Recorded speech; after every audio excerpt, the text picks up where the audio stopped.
नमस्कार दोस्तों, स्वागत है आपका स्टडी फॉर सिविल सर्विसेज में। फ्री वीडियो के लिए चैनल को तुरंत सब्सक्राइब कर लीजिए और नोटिफिकेशन को जरूर ऑन कर लेना। हमारा फ्री वाला टेलीग्राम ये वाला ग्रुप जरूर से जरूर ज्वाइन कर लीजिएगा। दोस्तों, आगामी जो बीईओ की मेंस परीक्षा है, मुख्य परीक्षा है, उसको ध्यान में रखते हुए यहाँ पर मॉडल प्रश्न पत्रों की जो श्रृंखला हमने आरंभ की थी, उसमें आज चौथा ये मॉडल प्रश्न पत्र हम देखने वाले हैं। प्रारूप वही है, 40 प्रश्नों का पूरा एक मामला है और इसमें 3 सेक्शन है। आप जानते हैं ये सब चीज़ें पुरानी हैं, बार बार रिपीट करने की आवश्यकता नहीं है। हाँ, एक चीज़ है कि शब्द सीमा के अंदर रहकर प्रयास करिएगा, क्योंकि समय यहाँ फिक्स है। 3 घंटे से ज़्यादा आपको 1 मिनट भी नहीं मिलेगा, बल्कि जो औपचारिकताएं वहाँ पर होती हैं, मतलब टीचर का सिग्नेचर या बहुत तरह की चीज़ें होती हैं जो कि परीक्षा के समय करनी पड़ती हैं लिखने के अलावा, तो उन चीज़ों को करने में कुछ समय आपका 3 घंटे में से ही जाता है। तो आपको ऐसे मैनेज करना है कि 3 घंटे से पहले आपका पेपर जो है वो कंप्लीट हो जाए, मतलब कुछ मिनट पहले, ताकि आपको कुछ एक्स्ट्रा टाइम भी मिले। और ये जो मैनेजमेंट है ये तभी संभव है जब आप निरंतर अभ्यास करेंगे। और यकीन मानिए कि अभी भी अगर आप अभ्यास करने के लिए एकदम कमर कस लेते हैं, कटिबद्ध हो जाते हैं, तो कुछ बिगड़ा नहीं है। हो सकता है कि आपने अभी तक पर्याप्त मात्रा में आंसर राइटिंग न की हो, आप उदासीन बने रहे हो, या किसी कारणवश आप पढ़ाई से थोड़ा सा दूर हो गए हो, लेकिन अभी भी आपके पास मौका है। कभी भी ये नहीं सोचना चाहिए कि अब नहीं हो सकता। बहुत कुछ किया जा सकता है, बशर्ते थोड़ा इच्छा शक्ति बटोरने की आवश्यकता है। तो यहाँ आप एक काम करिएगा कि जो सादा पन्ना है उस पर अभ्यास करना शुरू कर दीजिए। पंक्तियों को सीधा लिखने का प्रयास करिए, दोनों तरफ हाशिया खींच कर लिखिए। हाशिए का मतलब समझते हैं ना, बहुत से लोग हाशिए का मतलब नहीं जानते। इस प्रकार से ये दोनों जो इधर वाला मार्जिन वाला एरिया होता है, इसको हाशिया कहा जाता है। इसमें कुछ नहीं लिखना है, बीच वाले हिस्से में लिखना है। प्रायः आप इन चीज़ों को जानते हैं। और इसके साथ साथ जिस पेन से आप परीक्षा हाल में लिखने वाले हैं, अब उसी पेन को खरीद लाइए और उसी के साथ लिखने का अभ्यास करिए। ये कुछ बातें हैं। और एक चीज़ और है कि हमारे शरीर का जो उपापचयी तंत्र होता है, यहाँ थोड़ा साइंस की बात कर लेते हैं, मतलब जो बॉडी क्लॉक होता है, वो एक खास तरीके से अभ्यस्त होता है। मतलब रोज़ जिस दिनचर्या का हम पालन करते हैं उसी के हिसाब से हमारा शरीर चलता है। जैसे मान लीजिए दिन के 10 बजे आपकी सोने की आदत है, या आप देर तक सोने वाले व्यक्ति हैं, आप 10 बजे तक सो ही के उठ रहे हैं। हालांकि ऐसा बहुत कम लोग करते हैं, लेकिन अगर करते हैं तो कोई दिक्कत नहीं है, सबका अपना अपना तरीका है। लेकिन मान लीजिए वही समय परीक्षा का है, तो उस दिन आप सो तो नहीं जाएंगे। ऐसा नहीं कि परीक्षा हाल में आप कॉपी पेपर देखकर सो गए, लेकिन आपका शरीर वही मांगेगा। शरीर को ये नहीं पता है कि आपको परीक्षा देनी है, आपको पता है, आपके दिमाग को पता है, लेकिन आपकी बॉडी नहीं जानती है। वो बॉडी जो है वो रोज़ जो करती है वही करना चाहेगी, और ऐसे में आप आलसी बन जाएंगे। आपका हाथ और आपका दिमाग बड़ी बड़ी जमाइयाँ आएंगी, वो काम नहीं करेगा। तो अब अपने शरीर को परीक्षा के समय के हिसाब से ढालना शुरू कर दीजिए। जो समय एग्जामिनेशन हाल में आपको बिताना है उस समय आप सक्रिय हो जाइए अभी से, और आपका शरीर अभ्यस्त हो जाएगा अभी से अगर आप प्रैक्टिस करेंगे। और उस समय लगातार लिखने का अभ्यास करिए, अपने हाथ और अपने दिमाग को लिखने के लिए मोड़िए। थोड़ा सा तकलीफ होगी, लेकिन यहाँ आपके लिए फ़ायदेमंद होगा। तो चलिए अब शुरू करते हैं। देखिए, इसमें पैटर्न वही है, तो ज़्यादा इसमें रूपरेखा बनाने की आवश्यकता नहीं है। देखिए, खंड अ जो है, इसमें प्रश्न आपको दिखाई दे रहे हैं, कुल 10 है, 125 शब्द सीमा वाले, 10 अंक प्रत्येक पर निर्धारित है। इसके बाद खंड ब जो है, इसमें 50 शब्द सीमा वाले प्रश्न आपको दिख रहे हैं, इनकी भी संख्या 10 है और प्रत्येक पर आपको 6 अंक मिलना है। यानी ये जो खंड ब है आपका, ये 60 अंकों का टोटल है। इसके बाद जो छोटे वाले हैं उन्हें भी देख लीजिए। ये मध्यम आकार के नहीं है, बल्कि एकदम छोटे छोटे हैं। 25 शब्दों से ज़्यादा आपको फैलाना ही नहीं है, टिप्पणी टाइप के क्वेश्चन है। इसमें बहुत सारी टिप्पणियाँ आपको अलग अलग मुद्दों पर लिखनी है। ज़्यादातर इसमें जो टॉपिक होते हैं वो करंट अफेयर से रिलेटेड होते हैं। तो करंट अफेयर अगर आपने बढ़िया से तैयार किया है तो ये वाला जो पोर्शन है आपका वो छूटेगा नहीं। देखिए, इसमें जो टॉपिक्स हैं उन पे आपको 25 शब्दों के अंदर लिखना है, और प्रत्येक पर आपको 2-2 अंक से ज़्यादा मिलने वाला है नहीं। तो चलिए शुरू करते हैं। देखिए, इसमें जो उत्तर है वो यहाँ से शुरू होता है। उत्तर कुंजी आप देख रहे हैं, उत्तर कुंजी इसलिए दिखाई जा रही है ताकि आप उत्तर को देखते चलिए और साथ में जो लेक्चर है उसको सुनते चलिए। पहला प्रश्न था, ये खंड अ वाला हिस्सा है, यानी 125 वर्ड लिमिट वाले क्वेश्चन है। 10 अंक इन पर मैक्सिमम मिलने वाला है। तो देखिए, जनहित याचिका यानी जो PIL होती है, उसकी प्रभावशीलता को गंभीर रूप से जांच करिए। मतलब उसकी जो प्रभावशीलता है वो किस प्रकार की है, उसकी पड़ताल हमें करनी है। तो यहाँ पर आप कहेंगे जो जनहित याचिका होती है, यानी प्रो बोनो पब्लिको, यहाँ देख लीजिए, प्रो बोनो पब्लिको, जिसका अर्थ होता है जनता की भलाई के लिए, इसके सिद्धांत पर आधारित जो जनहित याचिका है, जिसको कि हम PIL कहते हैं, वो किस सिद्धांत पर बेस करती है, तो उसी सिद्धांत का नाम दिया है कि प्रो बोनो पब्लिको। मतलब इसका अगर शाब्दिक भाषा में अर्थ देखें तो ये जनता की भलाई के लिए होता है।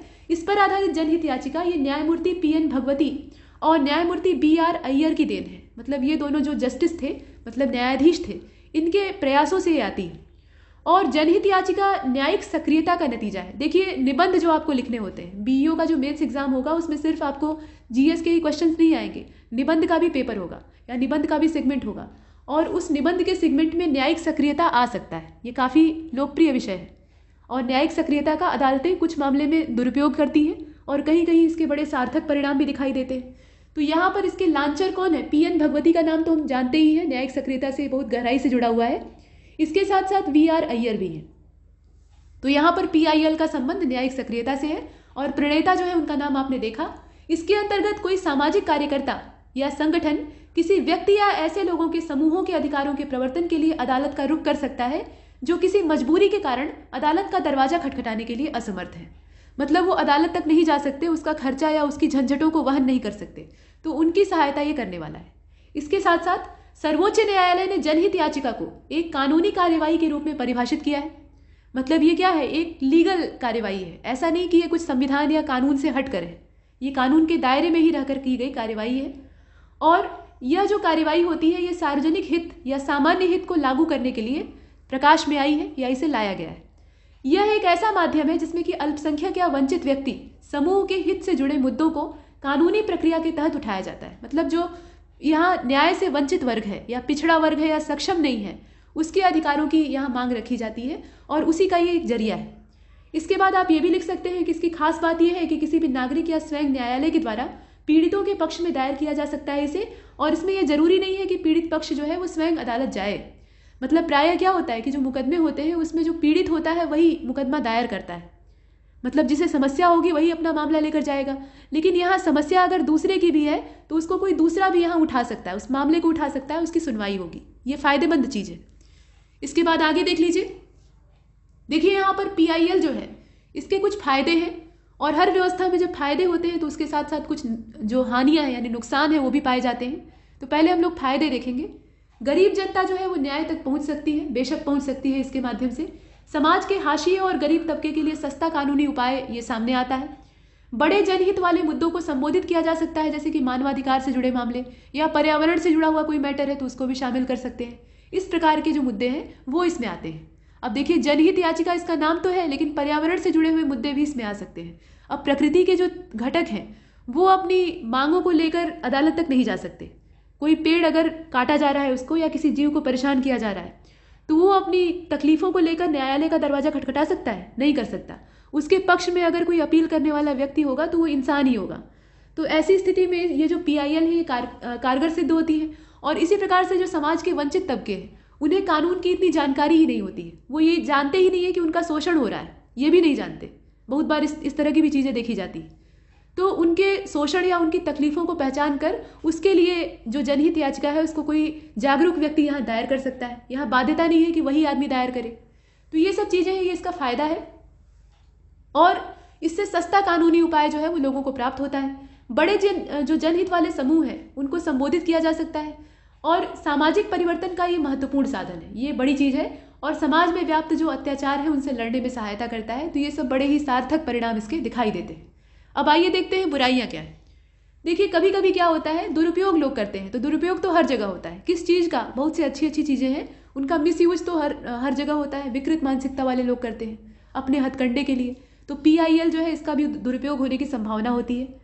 और फालतू पीआईएल के कारण अदालत पे बहुत ज़्यादा बोझ हो जाता है। मतलब जिन चीज़ों की नहीं भी होनी चाहिए, जो ऐसे भी आम बातचीत के माध्यम से सुलझ जाने वाले मामले हैं, उसके लिए भी पीआईएल डाल दिए।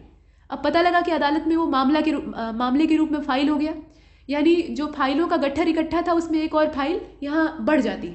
तो ये बोझ बढ़ाने वाला काम है।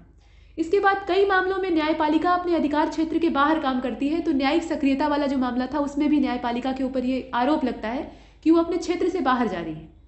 मतलब यहाँ पे जो कार्यपालिका या जो अन्य कार्यकारिणी संस्थाएं हैं उनके कार्य में ये हस्तक्षेप कर रहे हैं, तो ये मामला उठता है।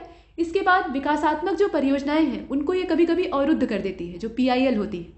और कभी कभी बाहरी हित या राजनीतिक लाभ के उद्देश्य से जो गैर सरकारी संगठन है वो इस साधन का दुरुपयोग करते हैं। ये चीज़ें, और लोगों में पीआईएल को लेकर एक जानकारी का अभाव है, मतलब इसकी सही जानकारी लोगों के पास नहीं है। तो ये जो नुकसान आपको दिख रहे हैं ये बहुत क्षणिक नुकसान है, और ये तभी होंगे जब कोई दुरुपयोग करेगा।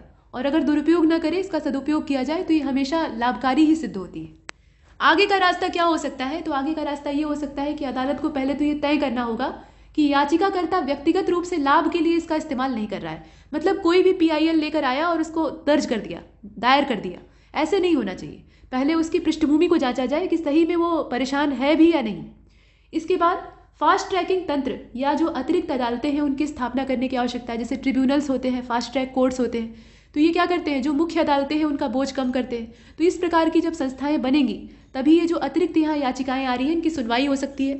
और अगर कोई ऐसी PIL दायर करता है, मतलब जो मनमाने तरीके से छोटी छोटी बातों के लिए दायर की जाती है, तो उसमें सजा का प्रावधान होता है कि लोग डर कर इसमें वही मामले ले आए जो कि लाने लायक हो। इस प्रकार से है। और बदलते समय के साथ साथ न्याय और सामाजिक बदलाव में मतलब जो सामाजिक बदलाव है उसको लाने के लिए PIL का महत्व तो है, लेकिन आवश्यकता यही है कि इसका दुरुपयोग रोका जाए। सबसे बड़ी बात यही है, अगर मिसयूज रोक दिया जाएगा तो इसका सिर्फ और सिर्फ फायदा है। नेक्स्ट अगले प्रश्न को देखते हैं, उष्णकटिबंधीय चक्रवात क्या है और ये कैसे बनते हैं। तो ये जो ट्रॉपिकल साइक्लोन्स हैं इनका जनरेशन कैसे होता है।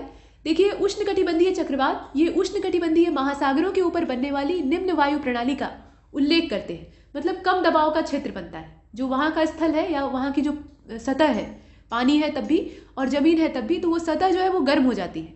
और जब उसका तापमान बढ़ता है तो उसके आसपास की हवा जो है वो भी गर्म हो जाती है और वो गर्म होकर ऊपर उठ जाती है। और जहाँ पर वो पहले से थी वो स्थान खाली हो जाता है, वो जगह खाली हो जाती है।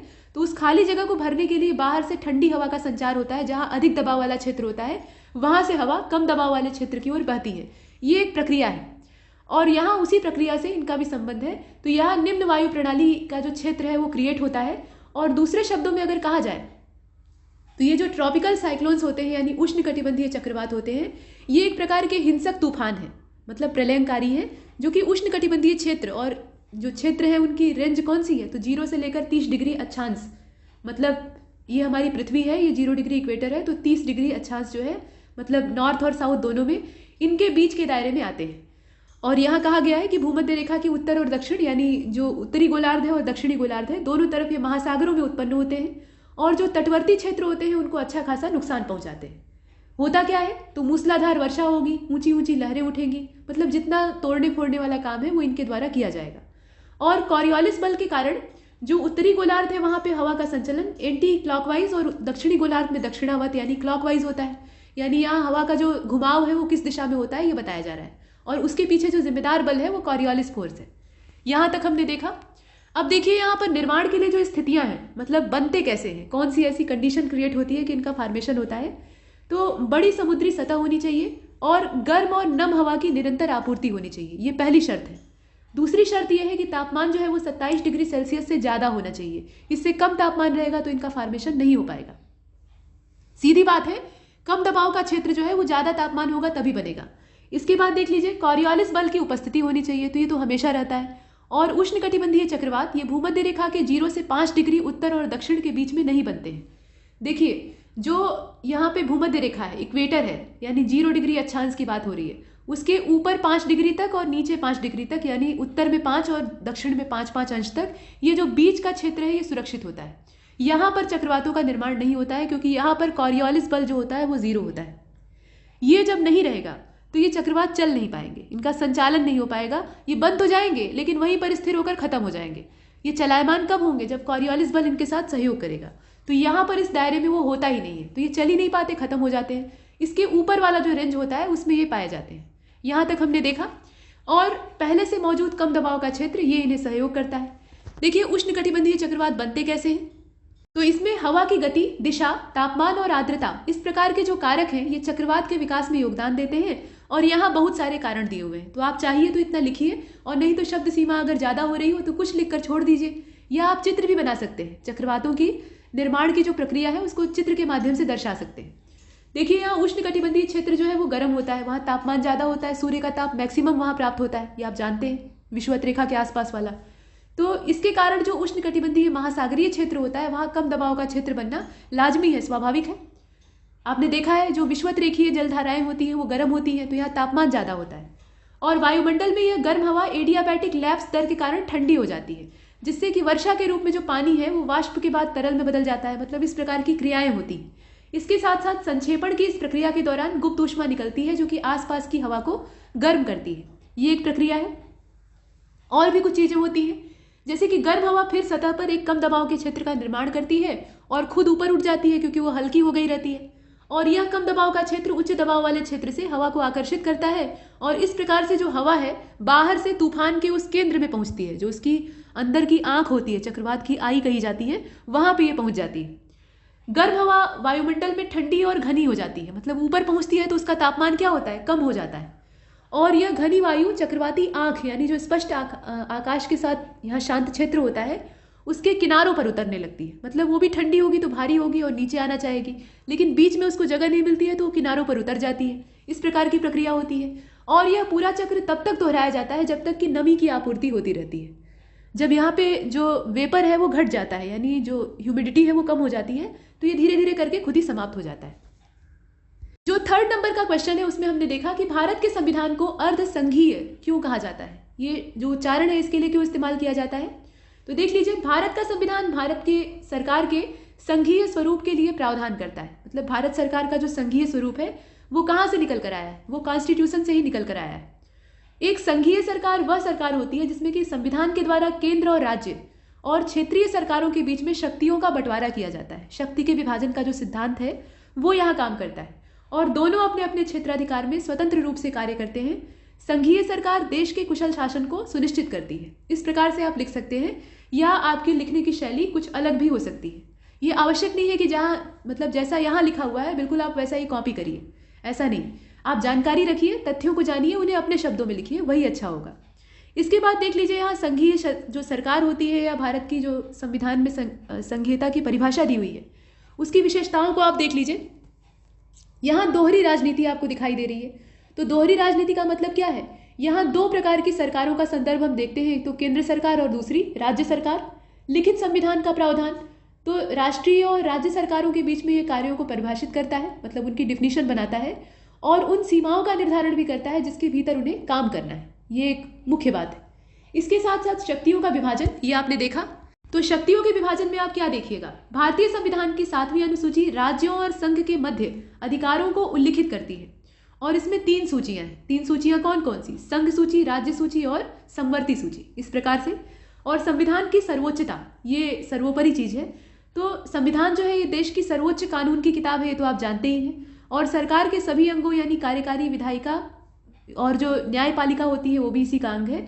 इसके प्रावधानों का मतलब जो इसके प्रावधान है उसका इन्हें पालन करना चाहिए। तो इस प्रकार से आप बहुत कुछ लिख सकते हैं। जो विशेषताएं होती हैं उनमें आप बहुत सारी चीज़ें शामिल कर सकते हैं। और भी चीज़ें जैसे कठोर संविधान को आप लिख सकते हैं, स्वतंत्र न्यायपालिका को लिख सकते हैं, द्विसदनीय जो व्यवस्था है उसको भी शामिल कर सकते हैं।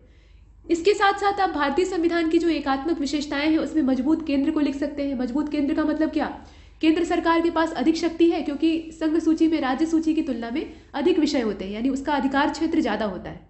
केंद्र जो है वो राज्य की तुलना में अधिक सबल होता है कई मामलों में, ये चीज़ें हैं। और एकल संविधान यानी पूरे भारत के लिए एक संविधान है, ये भी एक अच्छी बात है। इसके साथ साथ आपातकालीन जो प्रावधान है वो भी इसमें शामिल होते हैं, विशेषता के तौर पर देखे जाते हैं। एकल नागरिकता का प्रावधान यानी सभी नागरिक अपने जन्म स्थान या निवास के बावजूद समान शक्तियों का आनंद लेते हैं। इसके बाद एकीकृत न्यायपालिका का प्रावधान, एकीकृत ऑडिट मशीनरी का प्रावधान, ये सब आप शामिल कर सकते हैं। एकीकृत चुनाव मशीनरी, राज्यपाल की नियुक्ति भी इसमें आप शामिल कर सकते हैं, ये कोई दिक्कत वाली बात नहीं है। मतलब आप लिख सकते हैं कि किसी भी राज्य के राज्यपाल की नियुक्ति भारत के राष्ट्रपति के द्वारा की जाती है और ये राष्ट्रपति का एजेंट होता है, या आप ऐसे कह सकते हैं कि ये केंद्र सरकार का एजेंट होता है राज्य में। यहाँ तक हमने देखा और उसके बाद निष्कर्ष निकाल दीजिएगा कि हम कह सकते हैं कि भारतीय संविधान संघीय और एकात्मक दोनों विशेषताओं का मिश्रण है। कोई एक यहाँ पर प्रबल नहीं है, दोनों का मिक्सचर है। और केसी वेलर ने भारतीय संविधान को अर्ध संघात्मक रूप में परिभाषित किया है, मतलब ये पूर्ण रूप से संघीय भी नहीं है, ये आधा संघीय है और आधा एकात्मक है, तो इसीलिए यहाँ पर कहा गया अर्ध संघात्मक। तो इतना हमने लिखा। इसके बाद 4th नंबर के क्वेश्चन को देखिए। यहाँ कहा गया है कि भारत के बाहर बौद्ध धर्म के प्रसार के लिए कौन से कारक थे। भारत के बाहर के देशों में बौद्ध धर्म कैसे पहुंच गया, ये एक प्रश्न है। तो उसके प्रसार के पीछे कौन कौन से कारण थे। एक समय था कि पूरा भारतवर्ष बौद्ध धर्म के रंग में रंगा हुआ था और उस समय आदि गुरु शंकराचार्य और कुछ बाहरी आक्रमणों का प्रभाव था, जिसकी वजह से बौद्ध धर्म यहाँ इतना सिकुड़ गया कि अल्पसंख्यक वाली कैटेगरी में आ गया। लेकिन हमारे देश से बाहर इसका बहुत अच्छा खासा फैला हुआ और बहुत से राष्ट्र अभी भी ऐसे हैं जो कि संपूर्ण रूप से लगभग बौद्ध है, यानी वहाँ बहुसंख्यक इनकी आबादी है। तो ये सब कैसे संभव हो पाया। देखिए, यहाँ थोड़ा सा पृष्ठभूमि आपको रखनी होगी। बौद्ध धर्म की स्थापना जो सिद्धार्थ थे उन्होंने की थी, इन्हें गौतम बुद्ध कहा गया। और ये भगवान बुद्ध के नाम से प्रसिद्ध होते हैं। तो इनकी कहानी आप जानते हैं, मतलब ये राजा के बेटे थे, कपिलवस्तु वाला क्षेत्र इनका था, वहीं के राजा थे शुद्धोधन, और उन्हीं के इकलौते पुत्र थे। बचपन में ही मतलब जन्म देते ही इनकी माता मर जाती है, और उसके बाद यहाँ पर जन्म देते ही क्या, जन्म के कुछ समय बाद इनकी मृत्यु होती है। और उसके बाद इनकी जो मौसी थी प्रजापति गौतमी, वो इनके पिता के साथ दूसरा विवाह कर लेती हैं और वही गौतम बुद्ध का पालन पोषण करती है। और इस प्रकार से इनका लालन पालन होता है। और इनके जो पिता थे वो इनसे अगाध प्रेम करते थे और जानते थे कि ये प्रतिभाशाली है सिद्धार्थ, और वो चाहते थे कि जैसे वो चक्रवर्ती सम्राट बने हुए हैं वैसे ही उनका बेटा उनसे भी ज़्यादा महान राजा बने, ये उनकी इच्छा थी। और इसी के चलते वो चाहते थे कि संन्यास जैसी जो चीज़ें हैं, जो कि मेरे बेटे के दिमाग में बचपन से ही आ रही, ये सन्यासियों की ओर और जो सांसारिक दुख है उनकी ओर ज़्यादा आसक्त हो रहा है, तो इससे दूर रहे और राजतंत्र संभाले। लेकिन ऐसा हो नहीं पाता, और अंत में सिद्धार्थ जो है वो विरक्त हो जाते हैं, अपने पत्नी और बच्चे को छोड़कर 29 वर्ष की अवस्था में ये गृह त्याग कर देते हैं। और उसके बाद जाकर बोधि वृक्ष के नीचे तपस्या करते हैं, फिर ज्ञान की प्राप्ति होती है, फिर बहुत कुछ होता है। तो ये सब चीज़ें हैं, उसको आप लिख दीजिएगा। और इसके बाद ये लिखिएगा कि इन्होंने बिहार, पूर्वी उत्तर प्रदेश, झारखंड, नेपाल, इस क्षेत्र में बौद्ध धर्म का प्रचार किया। गौतम बुद्ध ने जो व्यक्तिगत तौर पर प्रचार किया था वो यही क्षेत्र थे, यहाँ आप देख रहे हैं। कहने का मतलब क्या कि कपिलवस्तु वाले क्षेत्र में इनका जन्म होता है, एक आम्रवाटिका लुम्बिनी नामक ग्राम जो रहता है वहाँ पे। और उसके बाद इनका जो कार्य क्षेत्र है वो इतने तक ही सीमित है, मतलब ये बिहार में आते हैं, तपस्या करते हैं, और बिहार में जब इन्हें ज्ञान की प्राप्ति होती है तो वहाँ से ये यूपी में आ जाते हैं। और वाराणसी में जो काशी के पंडे होते हैं, विश्वनाथ जी के पुजारी, वो इन्हें ठहरने नहीं देते हैं, खदेड़ देते हैं। तो ये जो सारनाथ नाम का क्षेत्र था वो पहले जंगली एरिया था, ऋषिपत्तनम कहलाता था, मृगदाओ। वहाँ पे जो राजा महाराजा होते थे वो शिकार करने के लिए जाते थे, तो वहाँ पे ये जाते हैं और वहाँ खोजते हैं कि किसको उपदेश दिया जाए। तो 5 ब्राह्मण इन्हें मिल जाते हैं और उनको पकड़ के ये उपदेश देते हैं। तो इस प्रकार से ये अपना धर्म प्रचार करना शुरू करते हैं। तो यहाँ पर आप लिख सकते हैं कि ये क्षेत्र इनका सीमित था, मतलब इसी क्षेत्र में इन्होंने व्यक्तिगत तौर पे प्रचार किया।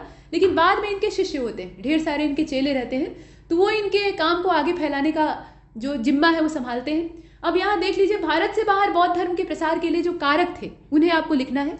एक तो शाही संरक्षण, बहुत से राजा महाराजा जो थे वो इस धर्म की ओर आसक्त होते हैं और इसके चलते इसे राजसी संरक्षण प्राप्त होता है, ये पहला कारण था। जैसे कि अशोक के बारे में आप जानते हैं, सम्राट अशोक अपने शुरुआती समय में तो नहीं, लेकिन बाद के समय में ये दयालु बन जाते हैं, अहिंसावादी बन जाते हैं और बौद्ध धर्म की शरण लेते हैं। इस प्रकार से अनेकों राजा थे, तो अशोक ने अपने जितने भी पुत्र पुत्रियां या जितने भी संबंधी थे उनको इसी काम में लगा दिया, और यही मौर्य वंश के विनाश का भी कारण बना, क्योंकि अशोक के जितने उत्तराधिकारी थे वो धर्मगुरु बन गए या धर्मानुयायी बन गए, मतलब कुल मिलाकर धर्म प्रचार में ही लगे रहे। उनकी राजनीति जो थी वो यहाँ से खत्म हो जाती है। मतलब आचार्य चाणक्य और चंद्रगुप्त ने जो राजतंत्र खड़ा किया था, जो एक एकीकृत शासन प्रणाली को विकसित किया था, अखंड भारत की स्थापना की थी, वो यहाँ पर कहीं ना कहीं पीछे हट जाता है और ये धर्म प्रचार वाली मानसिकता से ग्रस्त हो जाते हैं। तो धर्म का प्रचार करना, अहिंसा को अपनाना ये बुरा नहीं है, लेकिन जो राजतंत्र है वो धर्म से नहीं चलता है। धर्म और राजनीति 2 अलग अलग चीजें हैं और दोनों को जब तक अलग करके नहीं देखा जाएगा तब तक ये सही ढंग से नहीं चल पाएंगे। और यही आज के भी समय में हो रहा है, धर्म की राजनीति हो रही है, तो धर्म की राजनीति नहीं होनी चाहिए। और यहाँ पर अशोक के साथ वही समस्या आती है कि राजनीति और धर्म को मिलाने की कोशिश करता है और असफल रहता है। बाद के समय में इसका जो जीवन काल है उसमें यही देखा जाता है। तो ये अशोक महान तो बन जाता है, लेकिन मौर्य साम्राज्य का जो पतन है वो भी यहीं से आरंभ हो जाता है। तो कुल मिलाकर हमने देखा, ये भारत से बाहर भेजता है, जैसे जो महेंद्र और संघमित्रा थे वो सीलोन भेजे जाते हैं, सीलोन यानी श्रीलंका। इसके बाद और देख लीजिए, यूनानी और कुषाण, इन्होंने 2री और पहली शताब्दी ईसा पूर्व में भारत के बाहर बौद्ध धर्म को फैलाने में काफ़ी बड़ी भूमिका निभाई।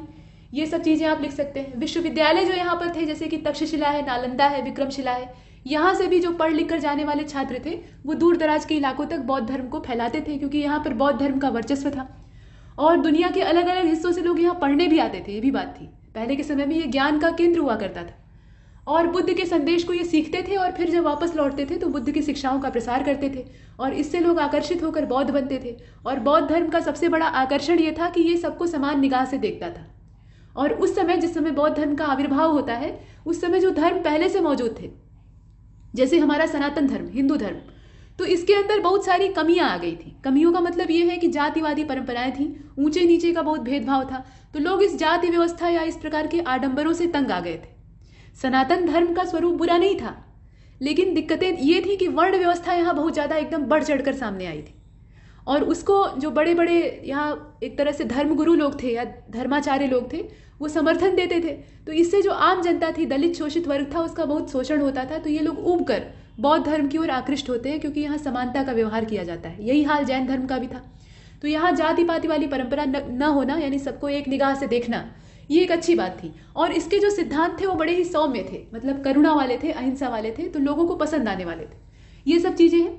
और बौद्ध धर्म का जो मध्यम मार्ग है वो तो आज भी अपनाया जाता है। बीच का रास्ता हमेशा कारगर होता है। एकदम से आपको अतिवादी नहीं बनना है, यानी कोई भी एक चीज़ का फेवर नहीं करना है, बीच से एक मार्ग निकालना है। तो ये सब चीज़ें हैं। अब जैसे देख लीजिए, यहाँ जो बुद्ध की शिक्षाएं थी, जैन धर्म भी अच्छा था, जैन धर्म में भी काफ़ी अच्छी अच्छी बातें हैं, लेकिन यहाँ जैन धर्म की शिक्षाएं बहुत ज़्यादा कठोर थी। उसकी तुलना में बुद्ध की शिक्षाएं उतनी कठोर नहीं थी। यहाँ थोड़ा सा फर्क ये है। बौद्ध जो शिष्य होते थे वो विदेश यात्रा करने के लिए स्वतंत्र होते थे, लेकिन जो जैन धर्म था उसमें नदी पार करना वर्जित था। अब बताइए, नदी नहीं पार करिएगा, समुद्र नहीं पार करिएगा, तो आप विदेश में कैसे जाएंगे? ये समस्या है, क्योंकि ये माना जाता था कि इससे समुद्री जीवों को नुकसान पहुंचेगा। असल में जैन धर्म और बौद्ध धर्म दोनों ही अहिंसावादी हैं, ये आप जानते हैं, लेकिन जैन धर्म कट्टर अहिंसावादी है। कट्टर शब्द जब लगता है ना, तो ये बहुत ज़्यादा कठोरता वाला हो जाता है। भले ही अच्छी चीज़ ही हो, लेकिन उसमें कठोरता आ जाती है। जैन धर्म के लोग इतने ज़्यादा अहिंसावादी होते हैं कि ये कुछ विशेष जो सब्जियां होती हैं उनका भी सेवन नहीं करते हैं, इस डर से कि उससे जो इनकी अहिंसा वाली भावना है वो चोट पहुंचाए, मतलब उसको आहत किया जाएगा। ये जैसे श्वेतांबर संप्रदाय के लोग होते हैं जो एकदम जैन धर्म में अटूट विश्वास करते हैं, वो मुंह पर पट्टी बांधते हैं, आपने देखा होगा। तो मुंह पर पट्टी क्यों बांधते हैं? ताकि हवा में घुले हुए जो सूक्ष्म जीव हैं वो उनके मुंह में प्रवेश करके अपने प्राण न त्याग दें। ये उसके पीछे रीज़न होता है। तो ये सब अजीब अजीब कारण है। तो इसकी वजह से यहाँ जैन धर्म थोड़ा पीछे हो जाता है और बौद्ध धर्म और तेजी से जो विदेशी इलाके हैं वहाँ फैलता है। और देख लीजिए, यहाँ पर जो बुद्ध के शिष्य थे वो खाने के लिए इनके ऊपर कोई प्रतिबंध नहीं था। मांसाहारी लोगों के बीच में भी इसीलिए ये धर्म जो है ये पॉपुलर होता है। जैन धर्म को जो अपनाएगा उसको शाकाहारी अनिवार्य रूप से बनना पड़ेगा, ये एक मजबूरी थी। और इसके चलते बहुत से जो मांसाहारी थे, जो चटोरे लोग थे, वो यहाँ पे इसे अपनाने के लिए राजी नहीं होते थे। अच्छा लगे तो भी नहीं अपनाए। लेकिन बौद्ध धर्म में ऐसा कुछ नहीं था, तो चलो भाई अपना लेते हैं, दिक्कत ही क्या है। इसके बाद देख लीजिए, बौद्ध धर्म दुनिया के विभिन्न हिस्सों में पनपा है और समय के साथ इसके विचारों और शिक्षाओं में बदलाव देखा गया है। मतलब समय के साथ तालमेल बैठाना इस धर्म की विशेषता थी। ये सब चीज़ें हैं। और इसकी कलाएं और चित्रों के बारे में आप जानते ही हैं, तो ये बहुत कुछ आप लिख सकते हैं। इसके बाद जो 5th नंबर का क्वेश्चन है, इसमें कहा गया है कि NRA क्या है, यानी NRA, इसको हम लोग कहते हैं राष्ट्रीय भर्ती एजेंसी। तो ये है क्या और इसके फायदे क्या है, दोनों चीज़ें आपको बतानी है। ये राष्ट्रीय भर्ती एजेंसी एक स्वतंत्र निकाय है, ये एक ऑटोनोमस बॉडी है और ये केंद्र सरकार में ग्रुप C बैंड की जो मतलब इसको आप बैंड C कह सकते हैं, जो सेवाएं होती हैं, मतलब गैर राजपत्रित जो पद होते हैं, उनके लिए विभिन्न भर्तियों के लिए प्रारंभिक स्तर के एक CET का आयोजन करेंगे। मतलब ऐसे क्या होता है कि बहुत सारी वैकेंसी आती है, सबके लिए अलग अलग टेस्ट होते हैं, अलग अलग परीक्षाएं होती हैं, तो इससे व्यवस्था पूरी छिन्न भिन्न हो जाती है, बहुत सारे आयोजन करने पड़ते हैं, अलग अलग भर्तियों का भिन्न भिन्न रिजल्ट जारी करना होता है। तो यहाँ पर क्या किया गया कि जो ग्रुप C बैंड की या ग्रुप बैंड C की सेवाएं हैं, जो कि गैर राजपत्रित पद के लिए होती है, उनके लिए CET आयोजित होगा साल में। इनकी जो सीमा है उसको बताया गया है और उसके आधार पर चयन होगा। इसमें दिया हुआ है विभिन्न स्तरों पर जो रिक्तियां हैं उनकी भर्ती की सुविधा के लिए ग्रेजुएशन के लेवल पर, 12th लेवल पर, 10वीं पास उम्मीदवारों के लिए अलग अलग जो CET है उसका संचालन किया जाएगा। इसके अलग अलग स्टेप हैं। अब देखिए, प्रारंभ में केवल ये 3 विभागों यानी कर्मचारी चयन आयोग, बैंक कार्मिक चयन संस्थान और रेलवे भर्ती बोर्ड इसके लिए परीक्षाएं आयोजित करेगा। तीनों की अलग अलग नहीं बल्कि एकीकृत परीक्षा। और संबंधित जो विभाग है वो परीक्षा के Tier 2 और Tier 3 इनका आयोजन करेगा। मतलब यहाँ पर क्या होगा कि जो अंतिम आधार है, मतलब जिसके आधार पर अंतिम चयन किया जाएगा, तो इसमें जो पहला हिस्सा है, पहला चरण होता है, उसका आयोजन ये CET के माध्यम से किया जाएगा। यानी एकीकृत जो एंट्रेंस टाइप की प्रणाली होती है वो यहाँ पर लागू होगी। और इसका फ़ायदा क्या होगा? तो फ़ायदा ये होगा कि परीक्षा ये जो होगी, मतलब आयोजित की जाएगी, ये वर्ष में 2 बार होगी। यानी 2 बार आपको चांस मिलेगा। एक बार आप नहीं उसमें क्वालिफाई कर पाए तो दोबारा आपके पास अवसर है। इसके बाद परीक्षा जो है ये 12 अलग अलग भारतीय भाषाओं में आयोजित की जाएगी। अब तक क्या होता था कि सिर्फ हिंदी और अंग्रेजी में ही हमें दिखाई देता था। इसके अलावा CET का जो स्कोर है वो 3 साल के लिए मान्य होगा। मतलब एक बार अगर आपने इसे पास कर लिया तो ऐसा नहीं है कि उसके बाद अगर अगला चरण जो है उसको आप पास नहीं कर पा रहे हैं तो वो पूरा शुरू से आपको शुरू करना होगा। 3 साल के लिए वैलिड होगा। और देख लीजिए, मतलब ये है कि एक उम्मीदवार जो CET को क्लियर करेगा वह अगले दूसरे स्तर की जो परीक्षाएं हैं उसमें 3 साल तक हर बार पात्र होगा। मतलब हर एक बार ये पात्र कहा जाएगा और उन्हें अगले 3 वर्षों के लिए प्रारंभिक परीक्षा में उपस्थित होने की आवश्यकता नहीं है। अभी तक क्या होता था और अभी भी जो यहाँ पर पीसीएस या आईएएस टाइप की परीक्षाएं हैं तो इनमें तो यही होता है कि आप साक्षात्कार तक पहुँच जाइए और अगर इंटरव्यू बोर्ड ने आपको रिजेक्ट कर दिया तो फिर सीधा जो प्रीलिम्स है वहाँ से आपको शुरू करना होगा। और बहुत बार ऐसा होता है कि इंटरव्यू तक पहुँचा हुआ जो कैंडिडेट होता है वो कभी कभी पीटी ही नहीं क्लियर कर पाता, यानी जो प्रीलिम्स होता है वहीं तक उसी सीढ़ी को पार नहीं कर पाता अगली बार। तो इस प्रकार की स्थितियाँ होती हैं, कठिनाइयाँ पैदा करता है। फिर जो अभ्यर्थी है उसका मनोबल भी खराब होता है। तो यहाँ पर ये बाध्यता नहीं है। जो ये एनआरए है इसमें एक बार अगर आपने उत्तीर्ण कर लिया तो 3 साल तक आप उसी सर्टिफिकेट पर जो अगले चरण की परीक्षा है उसमें अप्लाई करते रहेंगे, ये चीज़ है। इसके बाद छात्रों के लिए क्या है, इसमें प्रावधान है, आर्थिक बोझ कम होगा। आर्थिक बोझ कैसे कम होगा, तो बैंकिंग सेक्टर का अलग, रेलवे का अलग, इस प्रकार से कर्मचारी चयन आयोग का अलग, ऐसे आप अलग अलग अप्लाई करते हैं। अब यहाँ पर क्या करेंगे, एक साथ एक ही परीक्षा के लिए अप्लाई करेंगे तो आपको जो फीस है वो कम भरनी पड़ेगी, यानी पैसे का जो बोझ है वो कम हो जाएगा, ऐसा कहा गया। विभिन्न विभागों की परीक्षाओं के लिए समान पाठ्यक्रम होगा। ऐसे क्या होता है कि एक कैंडिडेट जो है वो एसएससी की तैयारी कर रहा है, साथ में वो चाह रहा है कि हम बैंक वाले सेक्टर में भी हाथ आजमाएं, और ऐसी बहुत सारे उम्मीदवारों की स्थिति होती है कि वो बहुत सारे सेक्टर में एक साथ हाथ डालकर प्रयास करते हैं। हालांकि एकीकृत प्रयास करना चाहिए, लेकिन बेरोजगारी की जो दशा है उसको देखते हुए लोगों को ये लगता है कि हो पाएगा या नहीं, ये एक असमंजस दिमाग में बना रहता है। तो एक से ज़्यादा क्षेत्र में वो प्रयास करते हैं और सिलेबस अलग अलग होता है, तो सबके लिए उन्हें भिन्न भिन्न पढ़ाई करनी पड़ती है और ये उनके लिए बड़ा टेढ़ा हो जाता है। तो यहाँ एक ही पाठ्यक्रम होगा और आपको पढ़ने में सुविधा होगी। इसके अलावा विभिन्न परीक्षाओं में उपस्थित होने का जो झंझट है वो भी कम हो जाएगा। पता लगा एक बार ट्रेन में जो एकदम प्राइवेट वाला डब्बा होता है उसमें सवार होकर ठूस कर गए परीक्षा देने के लिए और बड़ी मेहनत से वहाँ से परीक्षा देकर आए, फिर अगला एग्जाम जो है वो 10 दिन बाद है। तो इस प्रकार से आप भागते दौड़ते फिर रहे हैं, तो उससे अच्छा है कि एक ही बार दीजिए, एक ही एकीकृत परीक्षा, ये सुविधा है। और लागत प्रभावी और कम यात्रा और रहने का खर्च। इसके अलावा जो सीईटी है उसमें ऊपरी आयु सीमा के ये अधीन होगी। अधीन का मतलब क्या, अधीन होगी, यहाँ पर गलत लिखा हुआ है, यहाँ पर क्या होगा, अधीन होगा। और उम्मीदवारों के द्वारा सीईटी में भाग लेने के लिए जो अवसर है उनकी संख्या की कोई सीमा नहीं होगी। ऐसा आपने देखा है कि एक एज लिमिट होती है और उसके बाद एक अटेम्प्ट होता है, मतलब आप 3 ही बार दे सकते हैं, आप 6 ही बार दे सकते हैं, या जैसी आपकी कैटेगरी है उसके हिसाब से आप उतनी बार ही अटेम्प्ट दे सकते हैं। लेकिन इसमें कोई अवसरों की संख्या नहीं है, ये एक सकारात्मक बात है, ऐसा इसमें दिया जाता है, तो ये आप इसमें लिख सकते हैं। इसके बाद अगला प्रश्न देख लीजिए। एक चीज़ और है कि परीक्षा जो है वो हर जिले में आयोजित की जाएगी, ये भी एक अच्छी बात है।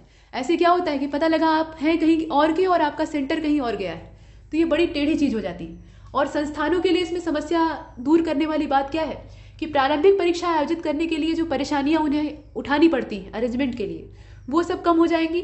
भर्ती प्रक्रिया को पूरा करने में कम समय लगेगा, ये बिखरी हुई भर्ती प्रक्रिया नहीं होगी बल्कि एकीकृत होगी। और परीक्षा पैटर्न में एक स्टैंडर्ड जो क्वालिटी है उसको डेवलप किया जा सकता है। इसके अलावा लागत घटेगी, ऑनलाइन प्रणाली का अगर हम लोग इसमें सहारा लेते हैं तो और सुविधा होगी। तो ये सब बहुत कुछ इसमें लिख सकते हैं। इसके बाद आगे चलते हैं। यहाँ पर जो न्यूनतम समर्थन मूल्य है यानी एमएसपी, उससे जुड़ी हुई चुनौतियां, और सबसे पहले आपको ये बताना है कि ये है क्या। तो देख लीजिए, किसानों को उनकी उपज के लिए जो पारिश्रमिक है यानी रिटर्न, उसका आश्वासन देने के लिए एमएसपी की जो सिफारिश है ये कृषि लागत और मूल्य आयोग यानी सीएसीपी के द्वारा की जाती है और आर्थिक मामलों की कैबिनेट समिति के द्वारा अनुमोदित किया जाता है इसे। एमएसपी है क्या, तो यह वह मूल्य है जिस पर सरकार किसानों को सीधे कृषि उत्पाद खरीदने का वादा करती है। और दूसरे शब्दों में अगर कहा जाए तो ये सरकार के द्वारा किसानों से फसल खरीदने के लिए दी जाने वाली गारंटी है। यदि बाजार में फसल की कीमतें एमएसपी से कम हो जाती हैं तो इसको जो गारंटी को इसमें प्रावधान किया गया है उसके आधार पर पूरा किया जाता है। और वर्तमान में 22 फसलों के लिए एमएसपी को घोषित किया जाता है और यह फसलों की बुआई के समय घोषित होता है।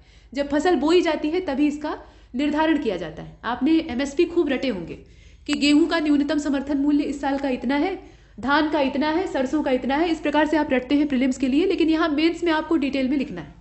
अब यहाँ चुनौतियाँ क्या हो सकती हैं, तो चुनौतियाँ ये हो सकती हैं कि न्यूनतम समर्थन मूल्य के लाभ केवल कुछ फसलों, जैसे कि वर्तमान में 22 फसल में इसकी रेंज निर्धारित है, तो इसके अंतर्गत कुछ राज्य जैसे कि एमएसपी का कार्यान्वयन उत्तर पूर्वी क्षेत्र में कमजोर है तो वहाँ पर ठीक ढंग से नहीं हो पा रहा है।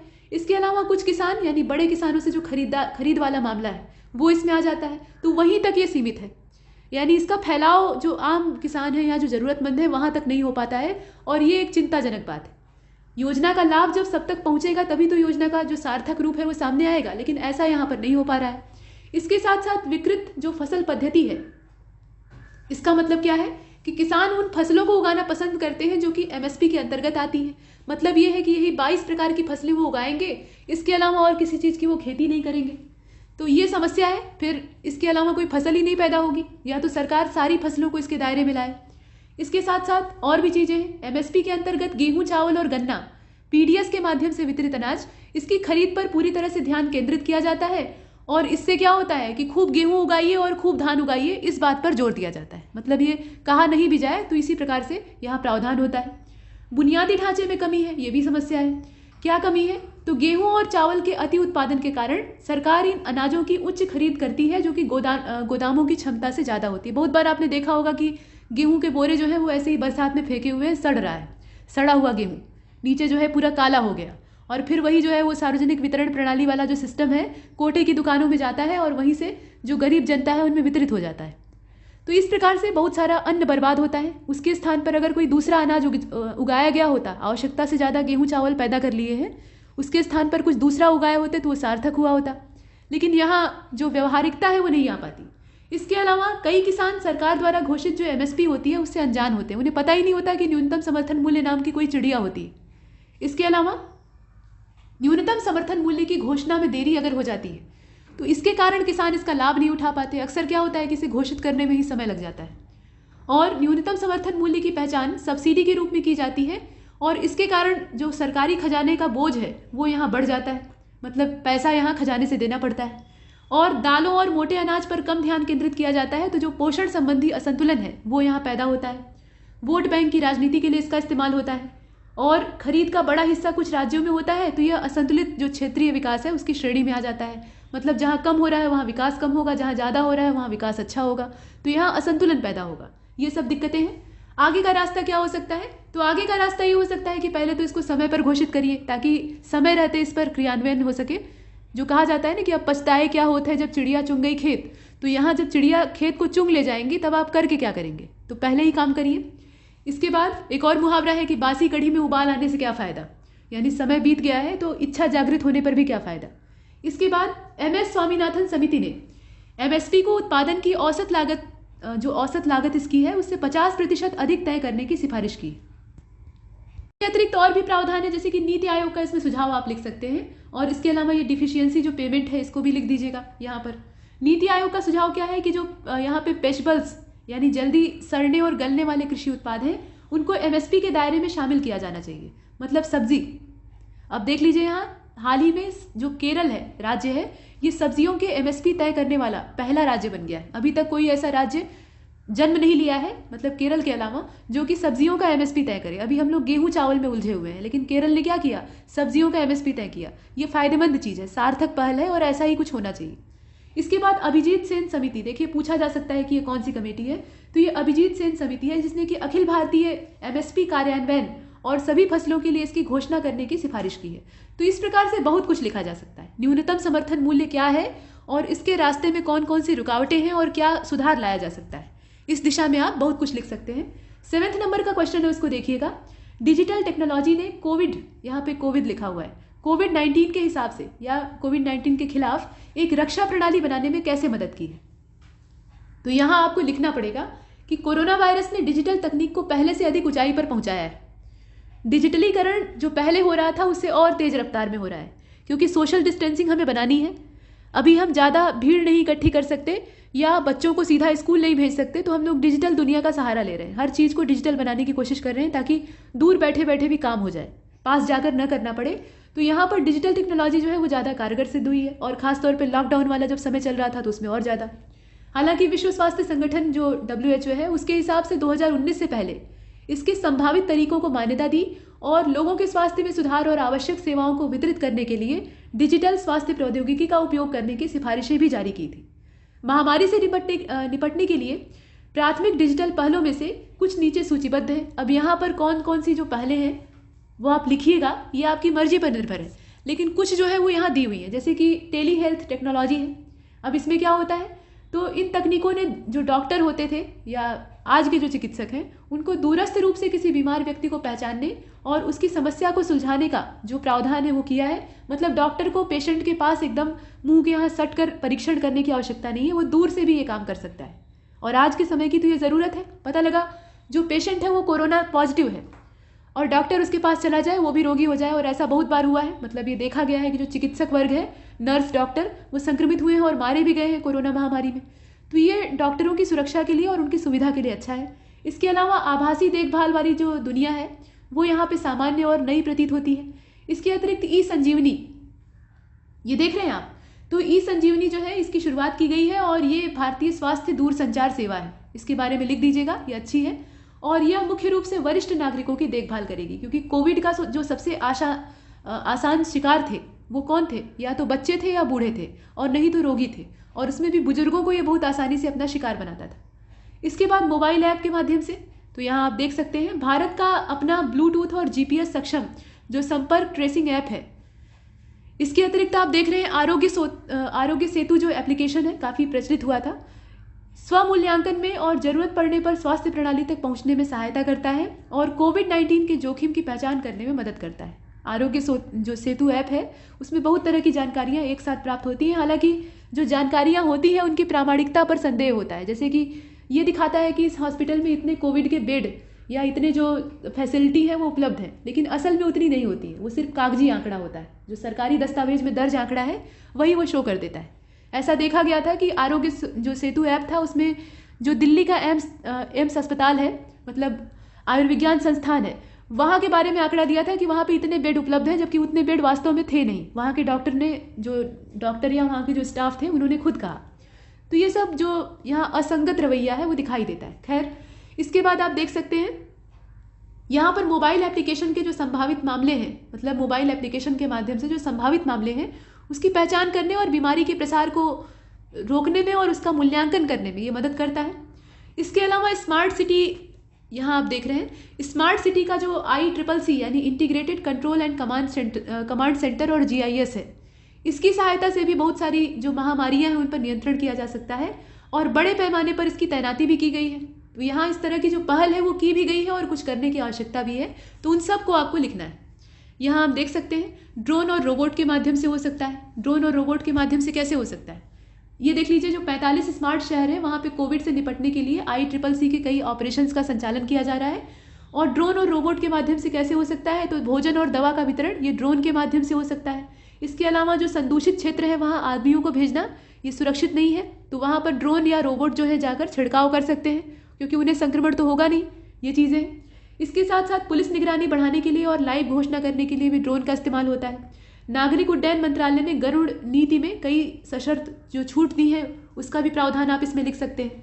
इसके अलावा क्वारंटाइन जो लोग हैं उनकी भी देखरेख करना एक चुनौतीपूर्ण चीज़ है, तो वहाँ रोबोटिक जो सिस्टम है उससे काम लिया जा सकता है, मतलब आदमी की जगह मशीनें देखभाल करें। इसके बाद केरल में आप देख लीजिए ये ह्यूमैनोइड साइबार्ट नाम का जो इसमें प्रावधान दिया है, देख लीजिए ये वाला, इसको ऑटोमेटिक सैनिटाइजेशन के लिए लॉन्च किया गया था। मतलब ये क्या कर रहा था, ये सैनिटाइजेशन कर रहा था, सैनिटाइजर का छिड़काव कर रहा था। इस प्रकार से है, तो बहुत कुछ आप इसमें लिख सकते हैं। इसके साथ साथ 8वें नंबर के प्रश्न को आप देखिए कि भारत के लिए हिंद महासागर क्षेत्र किस प्रकार से महत्वपूर्ण है। तो हिंद महासागर यानी रत्नाकर प्राचीन समय का समुद्र मंथन यही से हुआ था और अनेकों रत्नों की प्राप्ति हुई थी, तो इसका वैदिक महत्व तो है ही है, लेकिन यहाँ पर इसका रणनीतिक और जो रक्षा के क्षेत्र में महत्व है वो हमें बताना है। तो देख लीजिए हिंद महासागर दुनिया का तीसरा सबसे बड़ा महासागर है और दुनिया का ये एकमात्र महासागर है जिसका नाम किसी देश के नाम से रखा गया है। हिंदुस्तान और हिंद, ये गर्व की बात है, ये अपने देश का महासागर है, मतलब हिंद महासागर। लेकिन सिर्फ हमारे देश का इस पर नियंत्रण नहीं है, और भी देश इस पर दावा करते हैं। तो देखिए हिंद महासागर की जो सीमा वाले देश हैं उसमें ऑस्ट्रेलिया आता है, भारत है, इंडोनेशिया है, बांग्लादेश, मेडागास्कर, सोमालिया, तंजानिया, दक्षिण अफ्रीका भी है। इसके अलावा संयुक्त अरब अमीरात है, यमन है। ये सब क्या है, ये सीमावर्ती है। और भू राजनीतिक, सामरिक और आर्थिक व्यापारिक दृष्टि से हिंद महासागर भारत के लिए महत्वपूर्ण है। भारत के लिए इस क्षेत्र का महत्व क्या हो सकता है, तो भारत का 95% व्यापार मात्रा से और 68% जो मूल्य का व्यापार है वो हिंद महासागर से होकर गुजरता है, यानी व्यापारिक महत्व है पहली चीज। दूसरा ये है कि 80% तेल की आवश्यकता ये यहीं से आयातित होती है। इसके अतिरिक्त 78% अंतर्राष्ट्रीय व्यापार ये हिंद महासागर और उसकी शाखाओं के द्वारा, मतलब इसकी जो ब्रांचेज है उसके द्वारा होता है। समुद्री निर्यात में ये सहयोग करता है।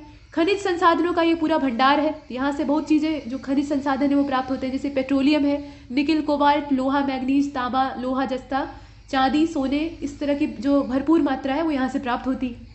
इसके अलावा आप देखिएगा तो देश का 2/3 जो प्राकृतिक गैस और पेट्रोलियम का भाग है वो अरब सागर यानी हिंद महासागर का जो पश्चिमी हिस्सा है वहाँ से, यानी मुंबई की जो खंबात की खाड़ी तक का क्षेत्र है वहाँ से प्राप्त होता है।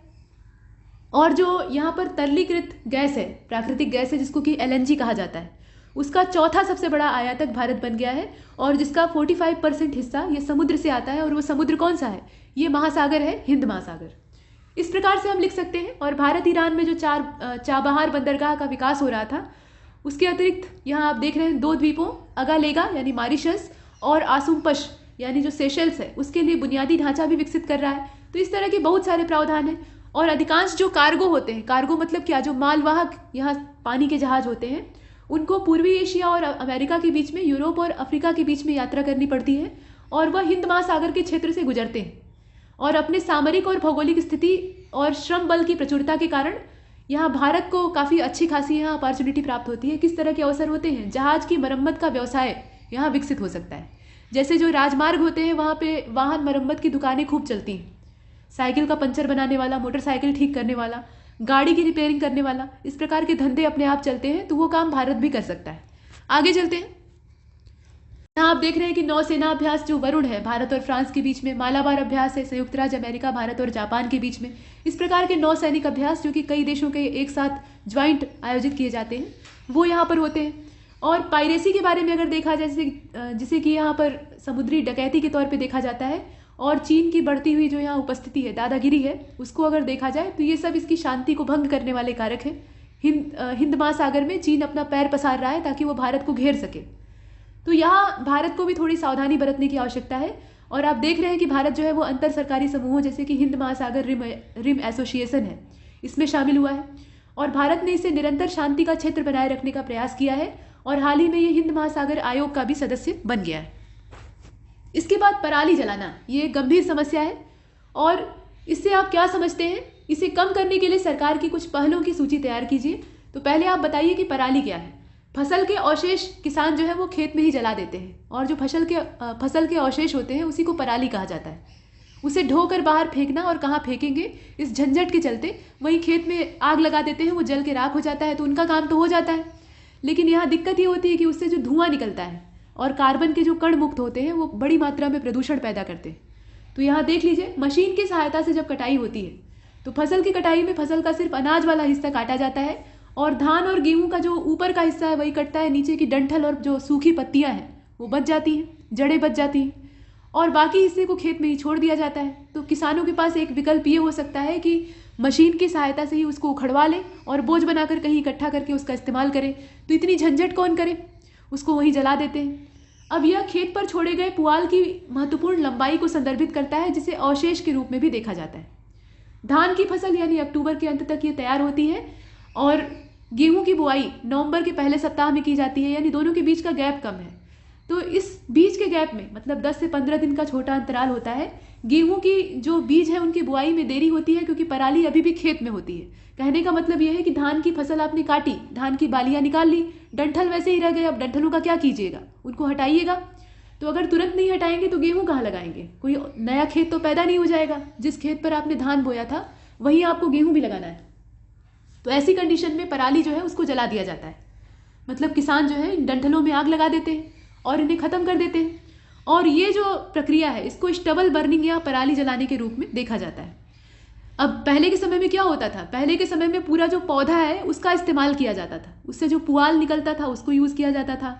उसके अलावा उससे निकलने वाले बहुत से जो उत्पाद होते थे उसको इस्तेमाल करते थे। जैसे धान का जो अवशेष होता था उसको निकाल लेते थे तो पुआल हो जाता था। और पुआल को जो गर्मी, माफ़ कीजिएगा, जो ठंडी का मौसम होता है, धान का जब कटाई होता है तो अक्टूबर का मौसम होता है और अक्टूबर के बाद जो आगे का समय होता है उसमें ठंडी आ जाती है। तो जब कड़कड़ाती ठंडी होती थी तो जो भारतीय किसान होते थे उनके पास कंबल और स्वेटर की कमी होती थी। आपने पूस की रात कहानी पढ़ी है प्रेमचंद की। तो यहाँ किसान करते क्या थे, वही धान के पुआल को बिछाकर बिस्तर बनाते थे और उसी पर एक पतला बिछावन बिछाकर सोते थे। इसको पहल कहा जाता था, ये जो पुआल का बिस्तर होता था। और एक लंबी चौड़ी जो पहल बिछती थी वो पूरे कमरे भर की होती थी, उसमें पूरा परिवार समा जाता था और वो बहुत गर्म करती थी, उसमें बहुत गर्मी होती थी, ठंडी लगती ही नहीं थी। तो इस प्रकार का सार्थक इस्तेमाल होता था। इसके अलावा जब पशुओं को चारा घट जाता था तो पुआल खिलाया जाता था। हालांकि ये फायदेमंद तो नहीं होता है, लेकिन खिलाते थे पेट भरने के लिए। तो इस प्रकार से बहुत सारे इस्तेमाल, झोपड़ी वगैरह बनाने के लिए या बहुत सारी चीज़ों को यूज़ करने के लिए पुआल का इस्तेमाल होता था। लेकिन अब क्या हो रहा है, मशीन से कटाई हो रही है, तो यहाँ पुआल खेत में ही जलाने के लिए मजबूर हो जा रहे हैं। देखिए इससे संबंधित जो कानून है, धान जलाने पर प्रतिबंध के लिए जो नागरिक प्रक्रिया संहिता यानी सीपीसी है, उसकी धारा 144 के तहत प्रावधान किए गए हैं। वायु रोकथाम प्रदूषण अधिनियम जो है 1981 वाला, पर्यावरण संरक्षण अधिनियम 1986 वाला आपको पता ही है। इसके अलावा राष्ट्रीय ट्रिब्यूनल अधिनियम जो है, इसकी तारीख है 1995, इसको आप लिख सकते हैं। कुप्रभाव क्या होता है, तो सबसे बड़ी चीज़ तो ये होती है कि जिस खेत में आप आग लगाएंगे उस मिट्टी का पूरा जो नेचर है या उसकी जो गुणवत्ता है वो तबाह हो जाएगी। उसकी जो सूक्ष्म जीवों की गतिविधि है वो नष्ट हो जाएगी। आप जानते हैं कि खेत में सूक्ष्म जीवों की तादाद बहुत ज़्यादा होती है और ये सूक्ष्म जीव खेती के लिए सहयोगी होते हैं। अब आप आग लगा देंगे तो ये बेचारे जलकर मर जाएंगे और ये सहयोग कहाँ से करेंगे, तो मिट्टी जो है उसकी उर्वरा शक्ति यहाँ कमज़ोर हो जाती है। पराली जलाने से जो पंजाब, हरियाणा और पश्चिमी उत्तर प्रदेश के किसान हैं वो अपने खेतों को बर्बाद तो कर ही रहे हैं, और उसके साथ साथ जो वो जलाते हैं और धुआं निकलता है वो दिल्ली में जो स्मॉग छा जाता है, पूरा काला धुआं, धुंध, उसका कारण बन रहा है। इस समय भी छाया हुआ है। स्टबल बर्निंग को कम कैसे किया जाए, और दिल्ली में पहले तो पराली से धुआं आता है और उसके बाद दिल्ली में, या दिल्ली में ही नहीं कहीं और भी, दीपावली के समय में आतिशबाजी हो जाती है तो पटाखों का धुआं पैदा हो जाता है। दोनों मिलकर एकदम काला जो चादर है वो उड़ा देते हैं। इसके बाद स्टबल बर्निंग को कम कैसे किया जाए, तो कम कैसे किया जा सकता है, इसके पीछे यहाँ कई सारे तर्क दिए जा सकते हैं। देखिए, सरकारी हस्तक्षेप ने मुख्य रूप से फसल के अवशेषों से निकलने वाले ऊर्जा उत्पादन पर ध्यान केंद्रित किया है। देखिए, सरकार रोक तो दे, लेकिन तब ये जो उत्पाद है, मतलब जो पुआल खेत में खड़ा है, वो हटेगा कहाँ जाएगा, इसका भी कोई रास्ता निकालना होगा। तो यहाँ पर उसका रास्ता ये है कि उससे ऊर्जा का उत्पादन किया जाए या फिर किसानों की तकलीफ कम करने के लिए कोई और विकल्प निकाला जाए। तो पंजाब की सरकार ने ट्रैक्टर से चलने वाले हैप्पी सीडर्स उपलब्ध कराए हैं, और ये मशीन जो होती है ये चावल के ठूंठ को काटती है और एक ही समय में गेहूं की बुआई भी करती है। मतलब आपको दोहरा काम नहीं करना है, आप ट्रैक्टर में इसको लगा लीजिए और ट्रैक्टर को चला लीजिए। तो ये करेगा क्या, एक हाथ से ये धान के ठूंठ को उखाड़ेगा और दूसरे हाथ से गेहूं के बीज को डालेगा, दोहरा काम कर रहा है ना। तो ये अच्छी मशीन है, तो इस प्रकार का इजाद हुआ है। तो ऐसी मशीन हर किसान के पास हो ये आवश्यक नहीं है, तो सरकार को इसमें सहयोग करना चाहिए। और देखिए, इसकी उपलब्धता और उपयुक्तता, ये एक मुद्दा बना हुआ है। उपलब्धता ही सबसे बड़ी चुनौती है, ये हर किसान के पास नहीं हो सकती, तो सरकार को इस मामले में थोड़ा आगे आके सपोर्ट करना चाहिए। और देख लीजिए, स्ट्रॉ बेलर नाम की मशीन का भी प्रचार हो रहा है। ये गांठों में संकुचन पैदा करता है और इसे खेत से बाहर ले जाता है इस प्रकार से, और इससे क्या होता है कि खेत को साफ किया जा सकता है। और कुछ चीज़ें हैं, जैसे कि कुछ इस प्रकार की ब्रीड होती है धान की। यहाँ आप देख रहे हैं, भारतीय कृषि अनुसंधान संस्थान ने पूसा डिकम्पोजर नाम का एक समाधान डेवलप किया है। तो इसे अपघटन की प्रक्रिया में तेजी लाने के लिए फसल अपशिष्ट को खाद जैसे उपयोगी संसाधन में बदलने के लिए इस्तेमाल किया जाता है। यदि किसान पूसा बासमती 1509 और PR 126 जैसी छोटी अवधि के धान की किस्मों, जिनकी की कटाई सितंबर के अंत में ही हो जाती है, उनकी खेती करते हैं, तो यहाँ बीज का समय ज़्यादा होगा, यानी धान और गेहूं के बीच में जो बुआई का टाइम है वो ज़्यादा होगा, गैप, और उस गैप का उपयोग करके ही जो अवशेष है उसको हटा सकते हैं। ये सब चीज़ें हैं। तो विकल्प बहुत सारे हैं, लेकिन किसानों तक पहुँचे तभी उनकी सार्थकता है। इसके बाद 10वां और अंतिम प्रश्न, ये बड़े वाले में से देखिएगा, खिलाफत आंदोलन को क्यों शुरू किया गया और ये किस हद तक सफल रहा। तो देखिए, जो खिलाफत आंदोलन था, इसका संबंध आज़ादी की लड़ाई से था ही नहीं। ये अल्पसंख्यक आंदोलन था और तुर्की के जो खलीफा थे, उनकी खलीफा की जो पदवी थी उसको अंग्रेज़ों ने छीन लिया था, और उसी के चलते यहाँ जो भारतीय मुसलमान थे वो भी उग्र हो जाते हैं, क्योंकि वो खलीफा को यहाँ सर्वोच्च मानते हैं। और गांधी जी को लगता है कि अल्पसंख्यकों की सहानुभूति बटोरने का ये सुनहरा अवसर है। जो अल्पसंख्यकों के मन में बंगाल विभाजन के बाद से एक बुरी भावना पनप गई है, मतलब असंतोष या असुरक्षा का भाव पैदा हो गया है, उसको हम यहाँ पर भर सकते हैं। और इसी के चलते गांधी जी ने इसमें अपना पैर घुसाया, मतलब वो इस धार्मिक आंदोलन में शामिल हुए। और गांधी जी जब इसमें शामिल हुए तो ये आंदोलन जो है ये लोकप्रिय हो जाता है, क्योंकि गांधी जी एक महान व्यक्तित्व थे। हालांकि बहुत सारे लोग, और उसमें मोहम्मद अली जिन्ना भी थे, जिन्होंने गांधी जी से कहा कि आप गलत कर रहे हैं, आपको ये जो राजनीति है इसमें धर्म को नहीं घुसाना चाहिए। और बाद में यही जो जिन्ना है ये धर्म की ही आड़ लेकर राजनीति करते हैं और देश को तोड़ डालते हैं। हालांकि तोड़ने का काम अंग्रेज़ों ने किया था, ये उसमें मोहरा बनते हैं। तो ये सब चीज़ें हैं। अब इसी को आप लिख दीजिएगा अपने शब्दों में। कब शुरू होता है, तो 1924 मतलब इसकी डेट है। और ये भारतीय मुस्लिम आंदोलन भी कहा जाता है। नेतृत्वकर्ता कौन है? तो शौकत अली है, मोहम्मद अली है और अजमल खां है। इसके अलावा हसरत मोहानी भी इसमें शामिल थे। ब्रिटिश साम्राज्य जो था वो तुर्की के प्रति बहुत खराब रवैया अपना रहा था और यहाँ के खलीफा को परेशान कर रहा था। तो इसके चलते यहाँ पर मतलब परेशान करने का रीज़न क्या था? तो यहाँ लिख सकते हैं कि दुनिया भर के मुसलमान तुर्की के खलीफा को अपना आध्यात्मिक नेता मानते थे। खलीफा का मतलब क्या होता है? ये पैगंबर के ही मतलब एक तरह से रिप्रेजेंटेटिव होते हैं। तो यहाँ आप इसे आध्यात्मिक नेता के तौर पे लिख सकते हैं।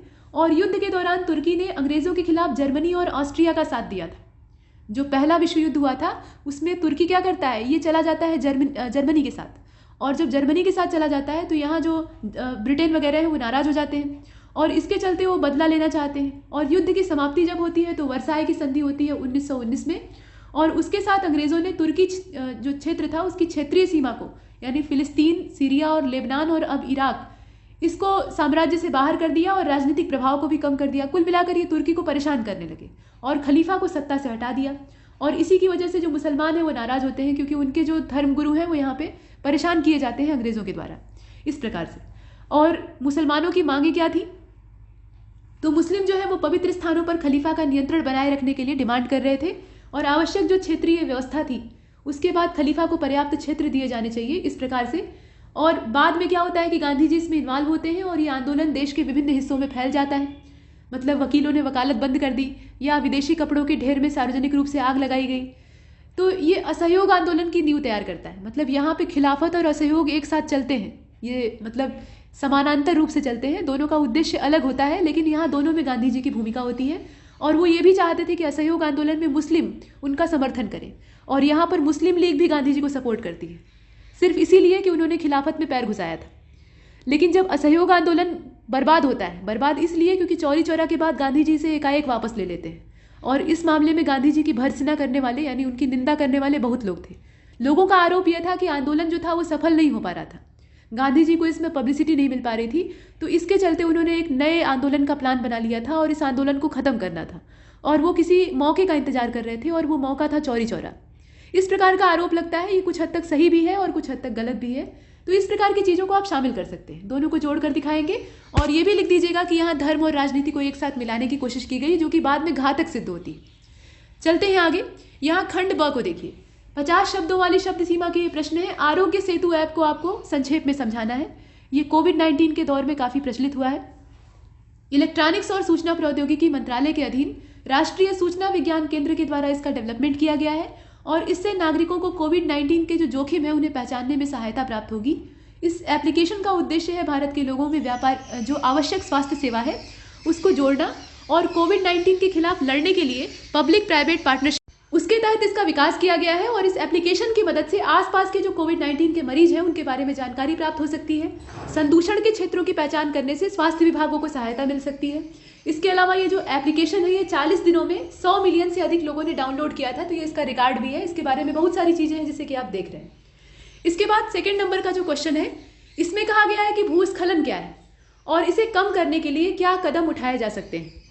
देखिए, भूस्खलन जो है ये खुद एक गंभीर समस्या है, तो यहाँ उसी के बारे में आपको बताना है। भूस्खलन को बड़े पैमाने पर तलछिला के तेजी से फिसलने के रूप में परिभाषित किया जाता है। और दूसरे शब्दों में कहा जाए तो इसमें होता क्या है कि मिट्टी, चट्टान और मलबे जो हैं वो पर्वतीय ढलानों पर फैले रहते हैं और जब बहुत भारी मात्रा में वर्षा होती है या भूकंप आता है या गुरुत्वीय प्रभाव होता है तो उसकी वजह से ये खिसकने लगते हैं, अपने स्थान को छोड़ देते हैं। और यहाँ पर होता यह है कि उस स्थान से जब ये हटते हैं तो भारी मात्रा में जहाँ गिरते हैं वहाँ तबाही लाते हैं और जिस स्थान से खिसके रहते हैं वहाँ भी प्रलय आती है। ये स्थितियाँ हैं। गुरुत्वाकर्षण के कारण क्या होता है कि ढीली चट्टान जो है वो नीचे की ओर खिसक जाती है। बहुत बार ऐसा उन क्षेत्रों में होता है जहाँ चट्टानों को काटकर सड़क निर्माण किया जाता है। आजकल पर्वतीय क्षेत्रों में आवागमन को सुगम बनाने के लिए पर्वतों को काटकर निरंतर रास्ते बनाए जा रहे हैं। ये काम सरकार भी कर रही है और प्राइवेट सेक्टर भी कर रहे हैं। और इससे हो क्या रहा है कि जो चट्टानों के बीच में मिट्टी का ज्वाइंट है वो कमज़ोर पड़ रहा है। पता लगा आपने एक हिस्सा चट्टान का काट दिया तो उसके बाद होगा क्या कि जो बचा हुआ हिस्सा है वो जिस मिट्टी के सहारे या जिस पेड़ के सहारे जुड़ा हुआ था वो कट चुका है। अब ये अनावृत हो जाता है और वर्षा के जल से जब यहाँ जो बची हुई मिट्टी है वो धुल जाती है तो ये चट्टान अकस्मात यहाँ से लुढ़क कर जो सड़क आपने बनाई थी उसी पर आकर गिर जाती है। आवागमन बाधित होता है या लोग मारे जाते हैं। तो इस प्रकार की क्रियाएं हैं और इसमें ज़्यादा जिम्मेदार, प्रकृति से ज़्यादा जिम्मेदार मनुष्य होता है। देखिए, भूस्खलन का अंदाजा नहीं लगाया जा सकता। लेकिन काफ़ी हद तक इसको क्षेत्रीय कारकों के द्वारा नियंत्रित किया जा सकता है। इसमें कुछ विकल्प दिए हुए हैं, जैसे आप देख सकते हैं। उच्च पर्वतीय क्षेत्रों में सड़कों, बांधों और अन्य जो बुनियादी ढांचा परियोजनाएं हैं उनके विकास पर प्रतिबंध लगाकर। अब विकास को रोक देना ये संभव नहीं हो सकता। मनुष्य इतनी ज़्यादा मात्रा में पैदा हो गया है कि पहाड़ को भी खा जाए तो भी उसका पेट न भरे, और पहाड़ को इस समय खा रहा है, ये सही बात है। पत्थर कोई खा नहीं सकता, लेकिन अपने विकास के नाम पर उन्हें नष्ट कर रहा है। हिमालय को उसने कितना तहस नहस किया है ये आप समझ ही सकते हैं।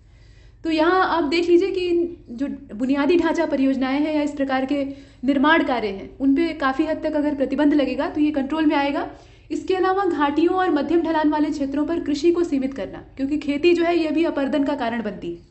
वनीकरण के कार्यक्रम को बढ़ावा देना, जंगल लगाना ये अच्छा विकल्प हो सकता है। पेड़ों की जड़ें जो है ये मिट्टी को और पहाड़ की चट्टानों को बांध कर रखती हैं। इसके साथ साथ जो पानी का प्रवाह है उसको कम करने के लिए बंद का निर्माण करना और टेरेस खेती को प्रोत्साहित करना, ये सब कुछ विकल्प है, लेकिन ये विकल्प एक भी आजमाए नहीं जा रहे हैं और ये बेतहाशा हो रहा है। स्थानीय घटना होने के बावजूद इसके दूरगामी परिणाम होते हैं। ये परिवहन को बाधित करता है। जिस परिवहन के लिए आपने पहाड़ का सीना चीरा था, पहाड़ को काटा था, उसी परिवहन को ये क्षतिग्रस्त कर देता है। तो ये सब चीज़ें हैं, जान माल की हानि होती है, ये बातें। इसके बाद नेक्स्ट जो क्वेश्चन है उसमें कहा गया है कि पार्टिकुलेट मैटर क्या है। मनुष्य अपनी कब्र खुद ही खोद रहा है, किसी दूसरे को खोदने की ज़रूरत नहीं है, और गड्ढा जो तैयार कर रहा है वो उसके लिए पर्याप्त है, उसमें वो दफन हो जाएगा बहुत आराम से अगर इसी तरह से चलता रहा तो। देखिए, पार्टिकुलेट मैटर से आप क्या समझते हैं। यहाँ पर कहा गया कि हवा में पाए जाने वाले ठोस और तरल पदार्थों को पार्टिकुलेट या कण प्रदूषक कहा जाता है। यहाँ प्रदूषण दिया हुआ है। ये कण होते हैं, छोटे छोटे पार्टिकल्स होते हैं जो कि प्रदूषण का माध्यम बनते हैं। जैसे आपने पीछे पराली वाला देखा है, तो पराली में भी पार्टिकुलेट मैटर की अच्छी खासी मात्रा उत्पादित होती है। इसमें धूल गर्दा भी आता है। धातु के छोटे छोटे कण होते हैं, कार्बन के पार्टिकल्स होते हैं, नाइट्रोजन, सल्फर, इस प्रकार की चीज़ें। हाँ, फूलों के जो पराग कण हैं, पुष्प जो होते हैं उनके जो पराग कण होते हैं वो भी इसमें शामिल होते हैं। वो भी फेफड़ों को या जो श्वसन तंत्र होता है उसको नुकसान पहुंचाते हैं। इसके बाद आप देख लीजिए, हवा में ये कण हो सकते हैं, ये प्राकृतिक भी हो सकते हैं और मानव जनित भी हो सकते हैं। हवा में इनकी उपस्थिति हो सकती है और ये नुकसानदेह तो होते हैं। ये फेफड़ों तक पहुंचते हैं, श्वसन तंत्र में पहुंचते हैं और उसके बाद सांस लेने में तकलीफें या अलग अलग तरह की समस्याएं होती हैं। सीधे उत्सर्जित हो सकते हैं या अप्रत्यक्ष रूप से निर्मित हो सकते हैं, दोनों तरीके हैं। जैसे सीधे उत्सर्जित अगर है तो ईंधन को जलाया जाता है तो जो धुआं या धूल निकलता है वो ये पार्टिकुलेट मैटर के माध्यम से आगे फैलता है। मतलब उसमें और भी चीज़ें होती हैं, लेकिन ये कण भी होते हैं। इसके अलावा अप्रत्यक्ष रूप से जो निर्मित होते हैं उसमें ईंधन के दहन से निकलने वाली गैसें होती हैं जो कि सूर्य के प्रकाश और जलवाष्प के साथ क्रिया करती हैं। अब ये जो पार्टिकुलेट मैटर है ये स्वास्थ्य के ऊपर एक गलत असर डालते हैं। फेफड़ा तो एक चीज़ है, उसके अलावा ये आंखों में जलन पैदा करते हैं और बहुत ज़्यादा अगर ये मात्रा में इकट्ठे हो जाए शरीर में तो ये रक्त प्रवाह में घुल जाते हैं और शरीर के हर हिस्से में पहुंच जाते हैं। सिर्फ फेफड़ा या श्वसन तंत्र नहीं, शरीर के एक एक ऑर्गन में शामिल हो जाते हैं और ये ज़्यादा घातक स्थिति होती है। यहाँ तक हमने देखा। इसके बाद जो अगला प्रश्न है उसमें एल नीनो और ला नीना, ये दोनों जो कॉन्सेप्ट हैं इनके बारे में आपको समझना है। ये ज्योग्राफी का क्वेश्चन है, काफ़ी ज़्यादा फेमस है। देखिए, यहाँ पर कहा गया कि एल नीनो ये एक जलवायु क्रिया है और 2 से लेकर 7 वर्षों के अंतराल पर यह होती है। यह पूर्वी उष्णकटिबंधीय जोन के प्रशांत महासागर के तटीय इलाकों में असामान्य वार्मिंग मतलब क्या, गर्मी के बढ़ने को प्रोत्साहित करती है। पेरू और इक्वेडोर देश जो है इससे काफ़ी ज़्यादा प्रभावित होते हैं। ये सूखा और बाढ़ लाने के लिए उत्तरदायी होते हैं, इस प्रकार के जो कारक होते हैं। ला नीना जो है ये एल नीनो के जस्ट अपोजिट होता है, रिवर्स होता है, और ये इसी क्षेत्र में जो सतह होता है वहाँ पे पानी के असामान्य शीतलन को प्रदर्शित करता है। मतलब क्या है कि एल नीनो जो है वो वार्मिंग करता है, गर्मी लाता है, और ला नीना ठंडा करता है। एल नीनो वार्म फेज है और ला नीना जो है वो क्या है, कूल फेज है। मोटे तौर पे आप इतना कह सकते हैं। और यह दोनों गतिविधियां एल नीनो सदर्न जो ऑसिलेशन है यानी एनसो इसको कहा जाता है, इसके रूप में, जबकि सदर्न ऑसिलेशन यानी वायुमंडलीय परिवर्तन के रूप में देखी जाती है। इस प्रकार से आप बहुत कुछ लिख सकते हैं। एल नीनो जो है ये भारत की जलवायु को भी प्रभावित करता है, आपने सुना होगा।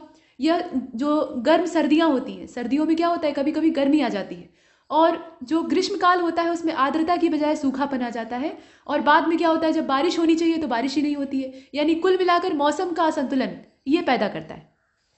यह सूखे का कारण भी बन सकता है और बहुत ज़्यादा भयंकर जो अतिवृष्टि है वो भी हो सकती है। यानी अतिवृष्टि और अनावृष्टि दोनों के लिए उत्तरदायी होता है। तो जलवायु में जो परिवर्तन बहुत तेजी से हो रहा है उसमें यह भी एक घटक है। इसके बाद आगे चलते हैं। One nation one ration card, ये जो है इस पर आपको संक्षिप्त चर्चा करनी है। तो देख लीजिए, यह जो योजना है ये सार्वजनिक वितरण प्रणाली यानी जो पीडीएस प्रणाली है उसको सरल और सुलभ बनाने के लिए लाई गई है। और इस योजना के अंतर्गत जो भी लाभार्थी यहाँ रजिस्टर्ड हैं वो विशेष रूप से प्रवासी अगर हैं तो अपनी इच्छा के हिसाब से देश के किसी भी स्थान पर जो सार्वजनिक वितरण प्रणाली का केंद्र है वहाँ से लाभ ले सकते हैं। यानी उनको उस राज्य या उस जिले में जाने की आवश्यकता नहीं है जहाँ से उन्होंने रजिस्ट्रेशन करवाया था। जैसे मान लीजिए आप किसी खास जिले के हैं और वहीं का आपका राशन कार्ड है, तो आप वहीं पर जो कोटे की दुकान आपके लिए अथोराइज है उससे राशन ले सकते हैं। ये काम हो सकता है। लेकिन अब क्या होगा, आप देश के किसी भी कोने में अपना राशन उठा सकते हैं, आपको राशन की कमी से दो चार नहीं होना पड़ेगा। ये सुविधाजनक चीज़ है। और यह योजना जो है ये राष्ट्रीय पोर्टेबिलिटी को बढ़ावा देती है। पोर्टेबल सिस्टम इसमें है। और सभी राज्य सरकारों को द्विभाषीय प्रारूप में राशन कार्ड जारी करने के लिए कहा गया है। और एक स्थानीय भाषा इसमें होगी और एक हिंदी भाषा हो सकती है या अंग्रेजी हो सकती है, मतलब 2 भाषाएं होनी चाहिए। और राज्यों को 10 अंकों का मानक जो राशन कार्ड नंबर है वो जारी करना होगा, जिसमें पहले 2 अंक जो है वो राज्य के कोड को संबोधित करेंगे, मतलब किस राज्य का वो है, और बाकी जो अंक है वो आइडेंटिटी के तौर पे यूज किए जाएंगे। इस प्रकार से ये सिस्टम है और ये अच्छा है। इसके बाद जो अगला है 6वां, उसको देखिए। मंदिर वास्तुकला की जो नागर शैली है उसको संक्षिप्त रूप में आपको यहाँ देना है। तो वास्तुकला की नागर शैली ये उत्तर भारत में लोकप्रिय है। नागर शैली और बेसर शैली और द्रविड़ शैली ये 3 मंदिर निर्माण की शैलियाँ हैं, जिसमें से कि जो द्रविड़ शैली है वो दक्षिण भारतीय है, नागर शैली जो है ये उत्तर भारतीय है, और दोनों के मिक्सचर से, दोनों के आपस में संक्रमण से एक नई शैली का विकास हुआ जिसको कि कहते हैं बेसर शैली। और वर्तमान में जो राम मंदिर काफ़ी ज़्यादा फेमस हुआ है उसका जो मॉडल तैयार हुआ है वो नागर शैली का बना हुआ है, अयोध्या का राम मंदिर। तो चलिए देखते हैं। यहाँ पर नागर शैली के बारे में कहा गया कि ये उत्तर भारत में लोकप्रिय होती है और इसको वास्तुकला की प्रसाद शैली भी कहा जाता है। यह मतलब इसमें डिज़ाइन कैसा होता है, तो मंदिर में एक पत्थर का मंच बनाया जाता है और इस मंदिर की कोई सीमा, मतलब इस मंदिर में कोई सीमा रेखा या प्रवेश द्वार नहीं होता है, मुख्य द्वार नहीं होता है। और पहले इसमें केवल एक शिखर का निर्माण किया जाता था, लेकिन जैसे जैसे समय बदलता है तो इन शिखरों की संख्या बढ़ा दी जाती है, मतलब एक से ज़्यादा इसमें शिखर हो सकते हैं। गर्भगृह का निर्माण सबसे ऊंचे शिखर यानी मीनार के नीचे किया जाता है। जैसे मंदिर आपने देखे हैं ना, तो जो सबसे बड़ा वाला गुंबद होता है उसी में मेन मूर्ति या मेन जो देवता का स्थान है वो पाया जाता है। ये चीज़ें हैं। इसके बाद शिखर के ऊपर एक कलश का निर्माण भी किया जाता है। कलश यानी गुंबद की जो चोटी होती है उसको आकर्षक बनाने के लिए कलश जैसी संरचना बनाई जाती है। और टावर या शिखर के प्रकार के आधार पर जो नागर शैली के मंदिर हैं उन्हें भी बांटा गया है, उनका भी विभाजन किया गया है। तो एक तो लैटिना यानी रेखा प्रसाद होता है, इसमें शिखर का जो आधार है वो चौकोर होता है और दीवार अंदर से घूमी की, मतलब अंदर से घूमी हुई मालूम होती है या अंदर की ओर घूमी हुई मालूम होती है। इस प्रकार से होता है। फमसन जो होता है इसमें क्या है, छत को कई स्लैब के साथ ऊपर की ओर ढलान दिया जाता है। ये थोड़ा सा छोटा होता है, उतना ऊंचा नहीं होता। वल्लभी शैली जो है या वल्लभी शैली, इसमें गुंबदाकार कक्ष होते हैं, मतलब एक छत के साथ जो इमारत होती है उसमें गुंबददार कक्ष पाए जाते हैं। जैसे कि दशावतार जो विष्णु मंदिर है देवगढ़ वाला, उसको आप इसमें लिख सकते हैं। खजुराहो के टेम्पल है MP के, उसको भी आप इसमें शामिल कर सकते हैं। तो ये सब चीज़ें हैं। इसके बाद चुनावी बांड पर अगला प्रश्न है, पूछा गया है कि चुनावी बांड क्या है, तो आप इसे देख लीजिए। चुनावी बांड काफ़ी हद तक जो प्रोमिसरी नोट्स है उसके तौर तरीके से देखा जाता है। यहाँ पर भारतीय नागरिक या भारत में पंजीकृत जो कंपनी है उसके द्वारा इसे प्रस्तुत किया जाता है। ये बॉन्ड भारतीय स्टेट बैंक की जो चयनित शाखाएं हैं, यहाँ आप देख रहे हैं, तो भारतीय स्टेट बैंक की जो चयनित शाखाएं हैं उसमें 1,000 रुपये से लेकर 10,000 रुपये, 1 लाख रुपये, 10 लाख रुपये, 1 करोड़ रुपए के गुणजों में उपलब्ध है। मतलब इसकी रेंज दी हुई है, सबसे कम और सबसे ज़्यादा इसके फॉर्मेट में ये पाया जाता है। और यहाँ पर अपनी पसंद के किसी भी राजनीतिक दल, मतलब जो पार्टी के योग्य हो, उसको दान किया जा सकता है, ये प्रावधान है। तो ये सब चीज़ें हैं। और केंद्र सरकार के द्वारा जनवरी 2018 में जो ये योजना है, चुनावी बांड योजना, इसकी शुरुआत की जाती है। 1% जो वोट है उसको सुरक्षित करने में सक्षम हुई हो ऐसी पार्टी, केवल उन्हीं को ये बॉन्ड जो है ये दान में दिया जा सकता है। ये इसका प्रावधान है। इसके बाद 8वें नंबर के प्रश्न को आप देखिए, एमनेस्टी इंटरनेशनल। इसके उद्देश्यों को आपको रेखांकित करना है और बताना है कि भारत ने इस संस्था को क्यों बैन कर दिया, क्यों इस पर प्रतिबंध लगाया। तो देख लीजिए, एमनेस्टी इंटरनेशनल एक गैर सरकारी मानवाधिकार संगठन है और इसका मुख्यालय है लंदन में, यानी यूनाइटेड किंगडम। और इसकी स्थापना होती है 1961 में पीटर बेंसन के द्वारा। ये तो इसका इतिहास है, बैकग्राउंड है।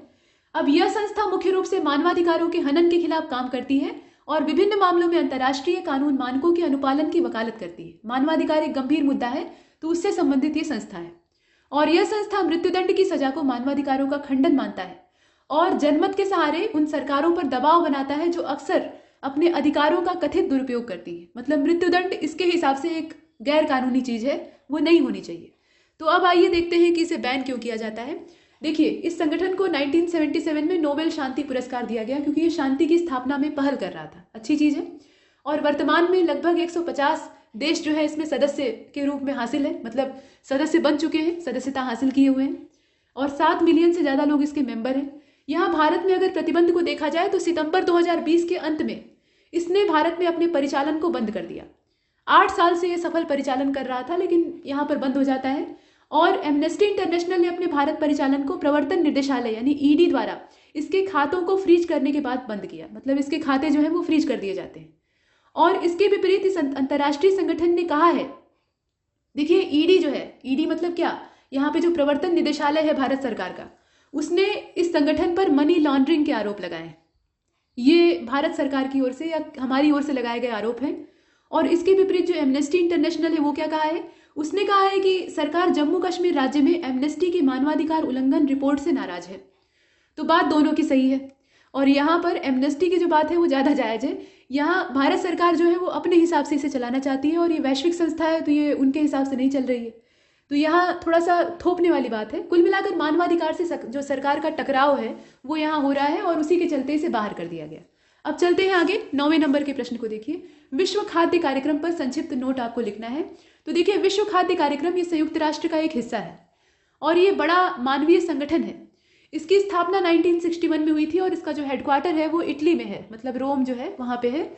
और इस संगठन का उद्देश्य ये है कि 2030 तक जो हंगर है उसको जीरो करना, यानी भूख को समाप्त करना, और खाद्य सुरक्षा और बेहतर पोषण देना, ये भी इसका टारगेट है।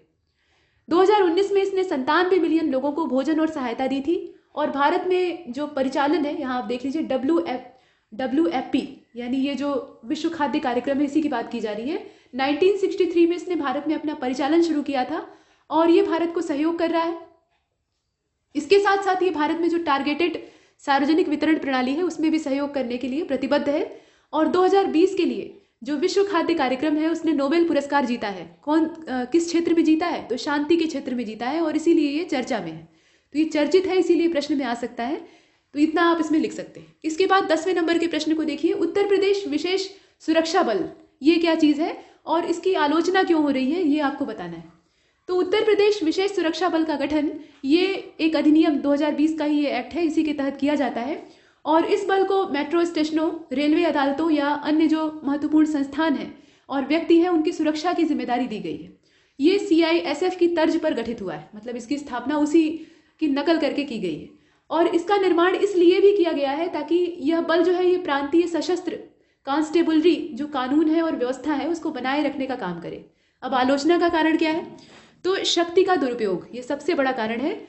इस बल को संदेह के बिना गिरफ्तारी या तलाशी लेने की एक विशेष शक्ति दी गई, ये मतलब दी जाएगी ऐसा कहा गया है। मतलब ये संदेह अगर इसको हो जाता है तो ये बिना कुछ कहे और बिना आपके मतलब आप रोके टोकेंगे तब भी ये आपकी जांच पड़ताल कर सकता है और बिना आपको कारण बताए गिरफ्तार कर सकता है। और राज्य सरकार से इसको संरक्षण मिल रहा है। कोई भी अदालत राज्य सरकार से पूर्व मंजूरी के बिना दल के खिलाफ कार्रवाई नहीं कर सकती। तो एक तरह से राज्य को मनमानी करने की जो शक्ति है वो इसके द्वारा दी जा रही है।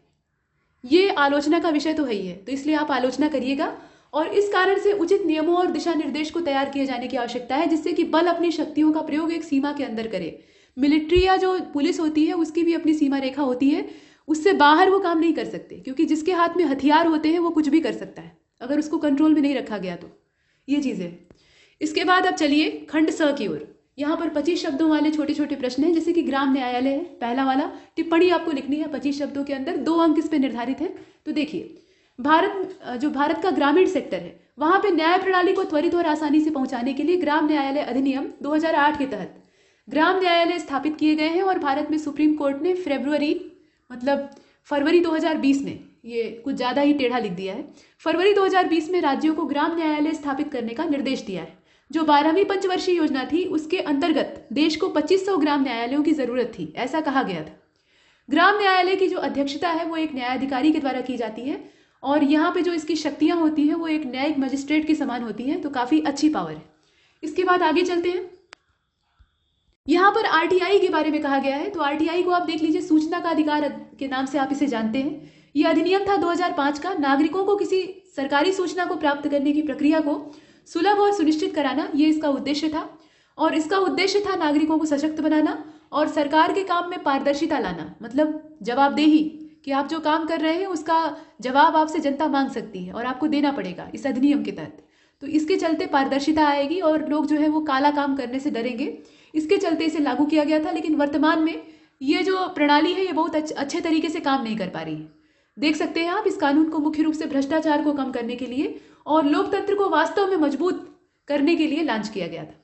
इसके बाद विज्ञान ज्योति योजना, इसे आप देख लीजिए। ये विज्ञान और प्रौद्योगिकी विभाग यानी डीएसटी की पहल है और ये उच्च विद्यालय स्तर पर मेधावी जो लड़कियां हैं, जो मेधावी छात्राएं हैं, विज्ञान प्रौद्योगिकी और इंजीनियरिंग, इसके अलावा गणित, इस क्षेत्र में आगे बढ़ने के लिए अगर वो इच्छुक हैं तो उन्हें ये प्रोत्साहित करेगी। क्योंकि ऐसा माना जाता है और भारत में ज़्यादा आंकड़े के तौर पे भी देखा जाता है कि लड़कियां इस क्षेत्र में कम हैं।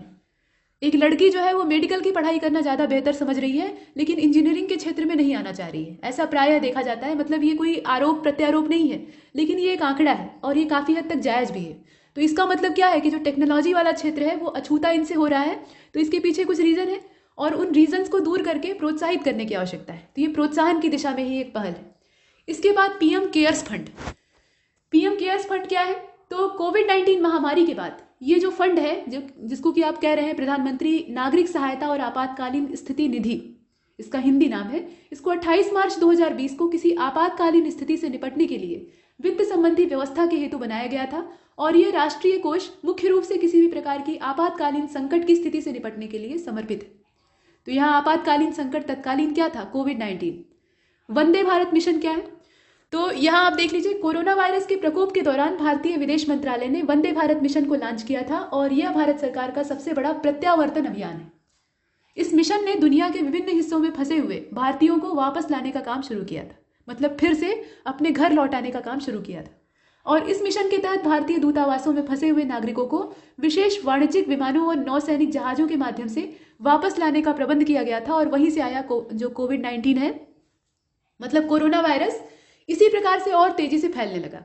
ये काम तो भलाई के लिए किया गया था, लेकिन भारत सरकार जो बाहर से बटोर बटोर कर ले आ रही थी उसमें बहुत सारे लोग संक्रमित थे और उनके अंदर लक्षण नहीं थे, और वो जब यहाँ आते हैं तो वो बड़े पैमाने पर फैलाते हैं। और यही कारण था कि जहाँ से, मतलब जिन राज्यों से ज़्यादा मात्रा में लोग बाहर गए थे, मतलब विदेशों में रह रहे थे और वापस लौट कर आए सरकार के इस अभियान के तहत, तो वहाँ पर संक्रमण बहुत तेजी से फैला, उन राज्यों को ज़्यादा शिकार बनाता है। तो इस प्रकार से चीज़ें हैं, तो कुछ इसकी अच्छी चीज़ें हैं, कुछ बुरी चीज़ें। इसके बाद स्ट्राइड योजना। स्ट्राइड योजना क्या है? तो विश्वविद्यालय अनुदान आयोग यानी यूजीसी के द्वारा शुरू की गई एक नई पहल है और इसमें ट्रांस डिसिप्लिनरी रिसर्च योजना इसको कहा जाता है, स्ट्राइड को। इसको बढ़ावा क्यों दिया जाएगा? बढ़ावा इसलिए दिया जाएगा क्योंकि विकासशील अर्थव्यवस्था को इससे मजबूती मिलेगी। और इसमें होगा क्या? तो अलग अलग विषयों में अनुसंधान क्षमता को मजबूत करने का काम ये करेगी और सामाजिक रूप से प्रासंगिक, स्थानीय आवश्यकता आधारित, राष्ट्रीय रूप से महत्वपूर्ण या महत्व वाली और विश्व स्तर पर महत्वपूर्ण अनुसंधान परियोजनाओं का समर्थन करने के लिए केंद्रित है। मतलब अनुसंधान को बढ़ावा देना देश स्तर पर और विश्व स्तर पर, ये इसका मेन पर्पज है। 7वें नंबर के प्रश्न को आप देखिए। इसमें कहा गया है कि क्षुद्र ग्रह क्या होते हैं, मतलब क्षुद्र ग्रह पर आपको टिप्पणी लिखनी है। ये एस्टेरॉयड्स हैं। तो यहाँ पर क्षुद्र ग्रह को आप कह सकते हैं उल्कापिंड। हालांकि ये उल्कापिंड नहीं होते हैं, उल्कापिंड एक दूसरी चीज है, लेकिन यह बड़ी बड़ी चट्टानी वस्तुएं होती हैं जो कि सूर्य के गुरुत्वाकर्षण में ठीक वैसे ही फंसे हुए होते हैं जैसे कि ग्रह। जैसे हमारा सौर मंडल है तो उसमें सूर्य सबसे बड़ा है, आप जानते हैं, और बड़ा होने की वजह से उसकी ग्रेविटी ज़्यादा है, तो वो अपने आसपास के सारे खगोलीय पिंडों को बांध कर रखे हुए हैं अपनी ग्रेविटी के बल पे। ये सब भाग नहीं पाते और इस प्रकार से एक परिवार के रूप में यहाँ बंधे रहते हैं और इसका चक्कर लगाते हैं। तो क्षुद्र ग्रह जो है ये छोटे आकार के और अनियमित पिंड होते हैं।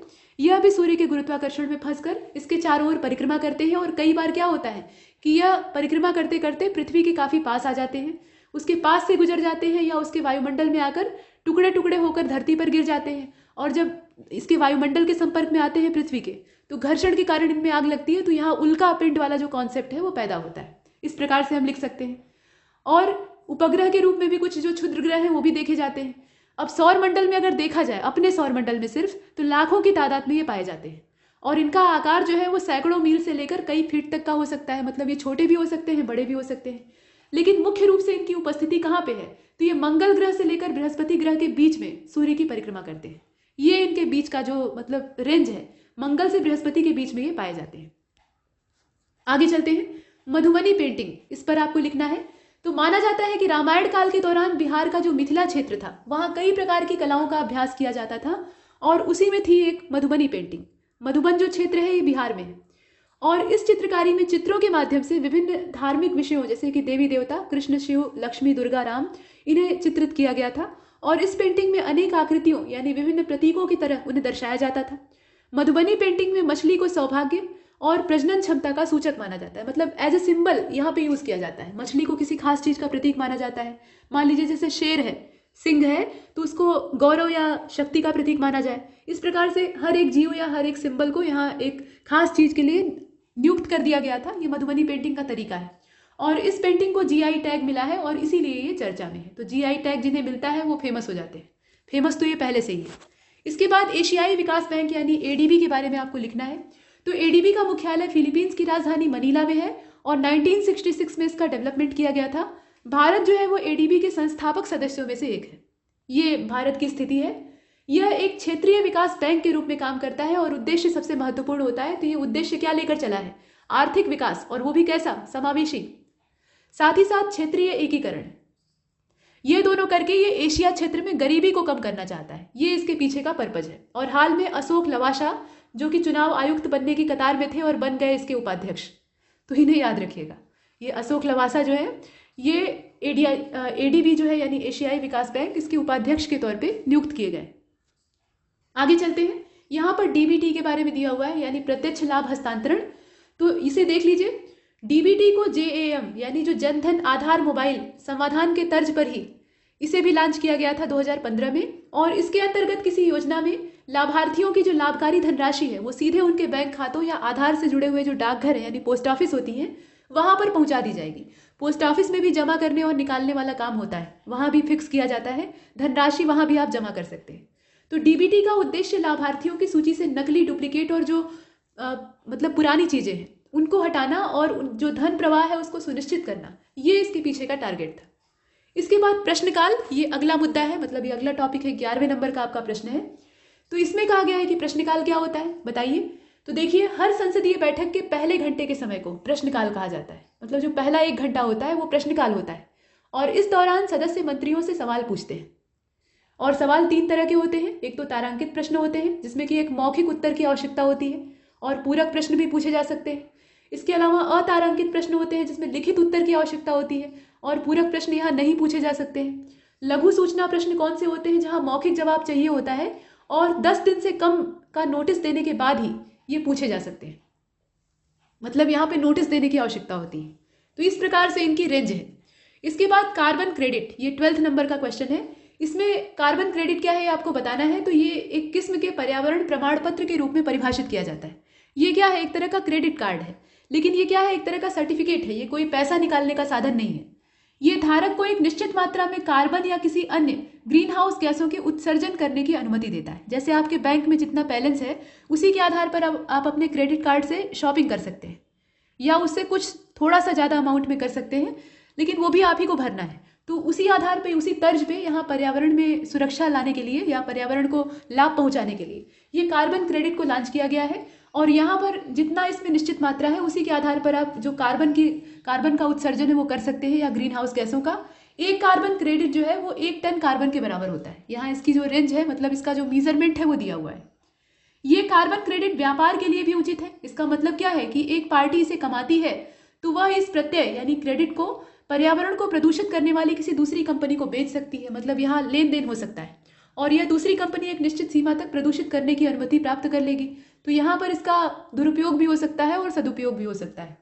इसके बाद देख लीजिए, और उद्देश्य क्या है? तो वही ग्लोबल वार्मिंग को घटाना। ग्रीन हाउस गैस जहाँ भी आएंगी तो वहाँ पर ग्लोबल वार्मिंग का जो खतरा है वो अपने आप चला आएगा। इसके बाद हेरिटेज आर्क, ये क्या चीज़ है? तो यह एक कार्यक्रम है जो कि यूपी गवर्नमेंट के द्वारा 2015 में चलाया गया था और राज्य को, मतलब राज्य क्षेत्र में जो टूरिज्म सेक्टर है उसको बढ़ावा देने के उद्देश्य से इसको शुरू किया गया था। और यहाँ पर आगरा, लखनऊ और वाराणसी ये 3 गंतव्य थे, 3 डेस्टिनेशन यहाँ तय किए गए थे। ताजमहल जाने वाले सैलानियों को 2 और शहरों का चक्कर लगवाया जाए। मतलब जो पर्यटक है वो क्या करने आए हैं? वो ताज का दीदार करने के लिए आए हैं। लेकिन यूपी की गवर्नमेंट क्या करने वाली है? वो बाकी जो 2 क्षेत्र हैं यानी वाराणसी और लखनऊ, वहां भी उन्हें घुमा देगी। ये योजना थी। तो यहाँ थोड़ी सी ये हास्यास्पद बात है कि अगर आप नहीं भी घूमना चाहते हैं तब भी हम घुमाएंगे, क्योंकि हमें अपने टूरिज्म को बढ़ावा देना है। तो ये सब चीज़ें हैं। इसके बाद 14वें नंबर के प्रश्न को देखिएगा, गवर्नेंस। ये काफ़ी फेमस वर्ड है। तो इसका मतलब ये होता है कि ई गवर्नेंस या इलेक्ट्रॉनिक गवर्नेंस, मतलब इसी को इलेक्ट्रॉनिक गवर्नेंस भी कहते हैं, देश के नागरिकों को सरकारी सेवाएं प्रदान करने के लिए डिजिटल प्लेटफॉर्म के उपयोग को ये संदर्भित करता है। और सूचना और संचार प्रौद्योगिकी, इसकी मदद से ये व्यापार उद्यमों और संचार और सरकार की विभिन्न एजेंसियों के बीच सूचनाओं के आदान प्रदान के साथ त्वरित संपर्क को सुविधाजनक तरीके से संचालित करता है। इसके बाद जो अगला प्रश्न है वो है ग्रीन क्लाइमेट फंड का। तो ये जो फंड है इसकी स्थापना 2010 में कोरिया गणराज्य में होती है। संयुक्त राष्ट्र framework convention on climate change वाला जो यहाँ फंडा है, यानी UNFCCC वाला, उसके द्वारा की जाती है। और इसका उद्देश्य क्या है? तो जो विकासशील राष्ट्र हैं वहाँ पे उत्सर्जन को कम करना और जलवायु के हिसाब से जो अनुकूलित परियोजनाएं हैं उनको वित्तीय सहायता देना, ये इसका मेन पर्पज़ है। यहाँ ये चीज़ें हैं। और ये विकासशील देशों की ज़रूरतों पर भी विचार करेगा, जो कि जलवायु परिवर्तन के नकारात्मक प्रभावों के प्रति बहुत ज़्यादा संवेदनशील है। ये चीज़ें। इसके बाद अम्बुवाची मेला, ये नेक्स्ट है। तो पूर्वोत्तर भारत के प्रमुख त्योहारों में से ये एक है। और यहाँ पर गुवाहाटी क्षेत्र जो है असम का, वहाँ पे कामाख्या देवी का मंदिर है, उसके परिसर में ये आयोजित होता है।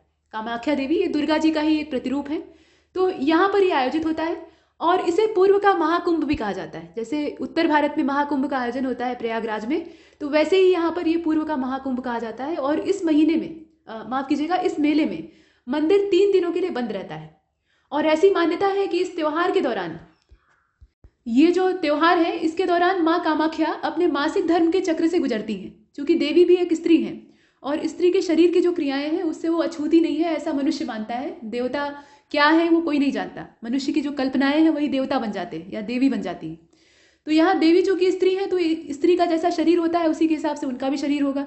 तो यहाँ ये जो पीरियड्स होते हैं उससे ये गुजरती है और उसके दौरान ये प्रजनन क्षमता से जुड़े हुए आशीर्वाद देती हैं, यानी लोग इनसे आशीर्वाद मांगने के लिए आते हैं। तो ये सब चीज़ें हैं, मतलब संतान उत्पत्ति के लिए इनसे मन्नतें मांगी जाती हैं। तो जो देवी का वासना वाला रूप है, या यहाँ पे कह लीजिए कि जो काम रूप है, उसकी यहाँ पे पूजा की जाती है। इसी प्रकार से जो मैहर की शारदा देवी हैं, वहाँ पे देवी के सौम्य रूप की जो स्तुति है वो की जाती है। तो देवी के अलग अलग रूप यहाँ मौजूद हैं। भारतवर्ष में जो दुर्गा देवी हैं उनके अलग अलग रूप पाए जाते हैं। कहा जाता है कि जो माता सती थी, आप जानते हैं दक्ष प्रजापति वाली कहानी, तो माता सती जो है वो शंकर जी के साथ विवाह करती हैं। दक्ष प्रजापति यहाँ उसके लिए तैयार नहीं रहते हैं, लेकिन अंत में उन्हें मतलब यहाँ मंजूरी देनी पड़ती है, लेकिन वो सती से नाता तोड़ लेते हैं। और एक बार ऐसा होता है कि दक्ष जो है वो एक बड़े यज्ञ का आयोजन कराते हैं और वहाँ पर अपनी सभी बेटियों को बुलाते हैं। उनकी बहुत सारी बेटियाँ थीं, 27 अलग अलग पुत्रियाँ थीं, तो उन सबको इन्वाइट करते हैं, लेकिन सती को बुलाते नहीं हैं। और सती को बहुत खराब लगता है कि मेरे पिता ने मुझे बुलाया नहीं, इतना बड़ा आयोजन किया, तो वो जाना चाहती है। अब भगवान शिव यहाँ मना करते हैं कि आप मत जाइए, वहाँ जाने का मतलब ये है बिना बुलाए किसी के यहाँ नहीं जाना चाहिए, ऐसे बोलते हैं। लेकिन सती जो है वो अपने पिता के मोह में पड़ के और बहनों से मिलने की इच्छा के चलते चल देती हैं। शिव जी मना करते हैं, शिव जी नहीं जाते हैं, लेकिन सती चली जाती है और वहाँ पर उनका घोर अपमान होता है और उसी अपमान में क्रुद्ध होकर वो आत्मदाह कर लेती है।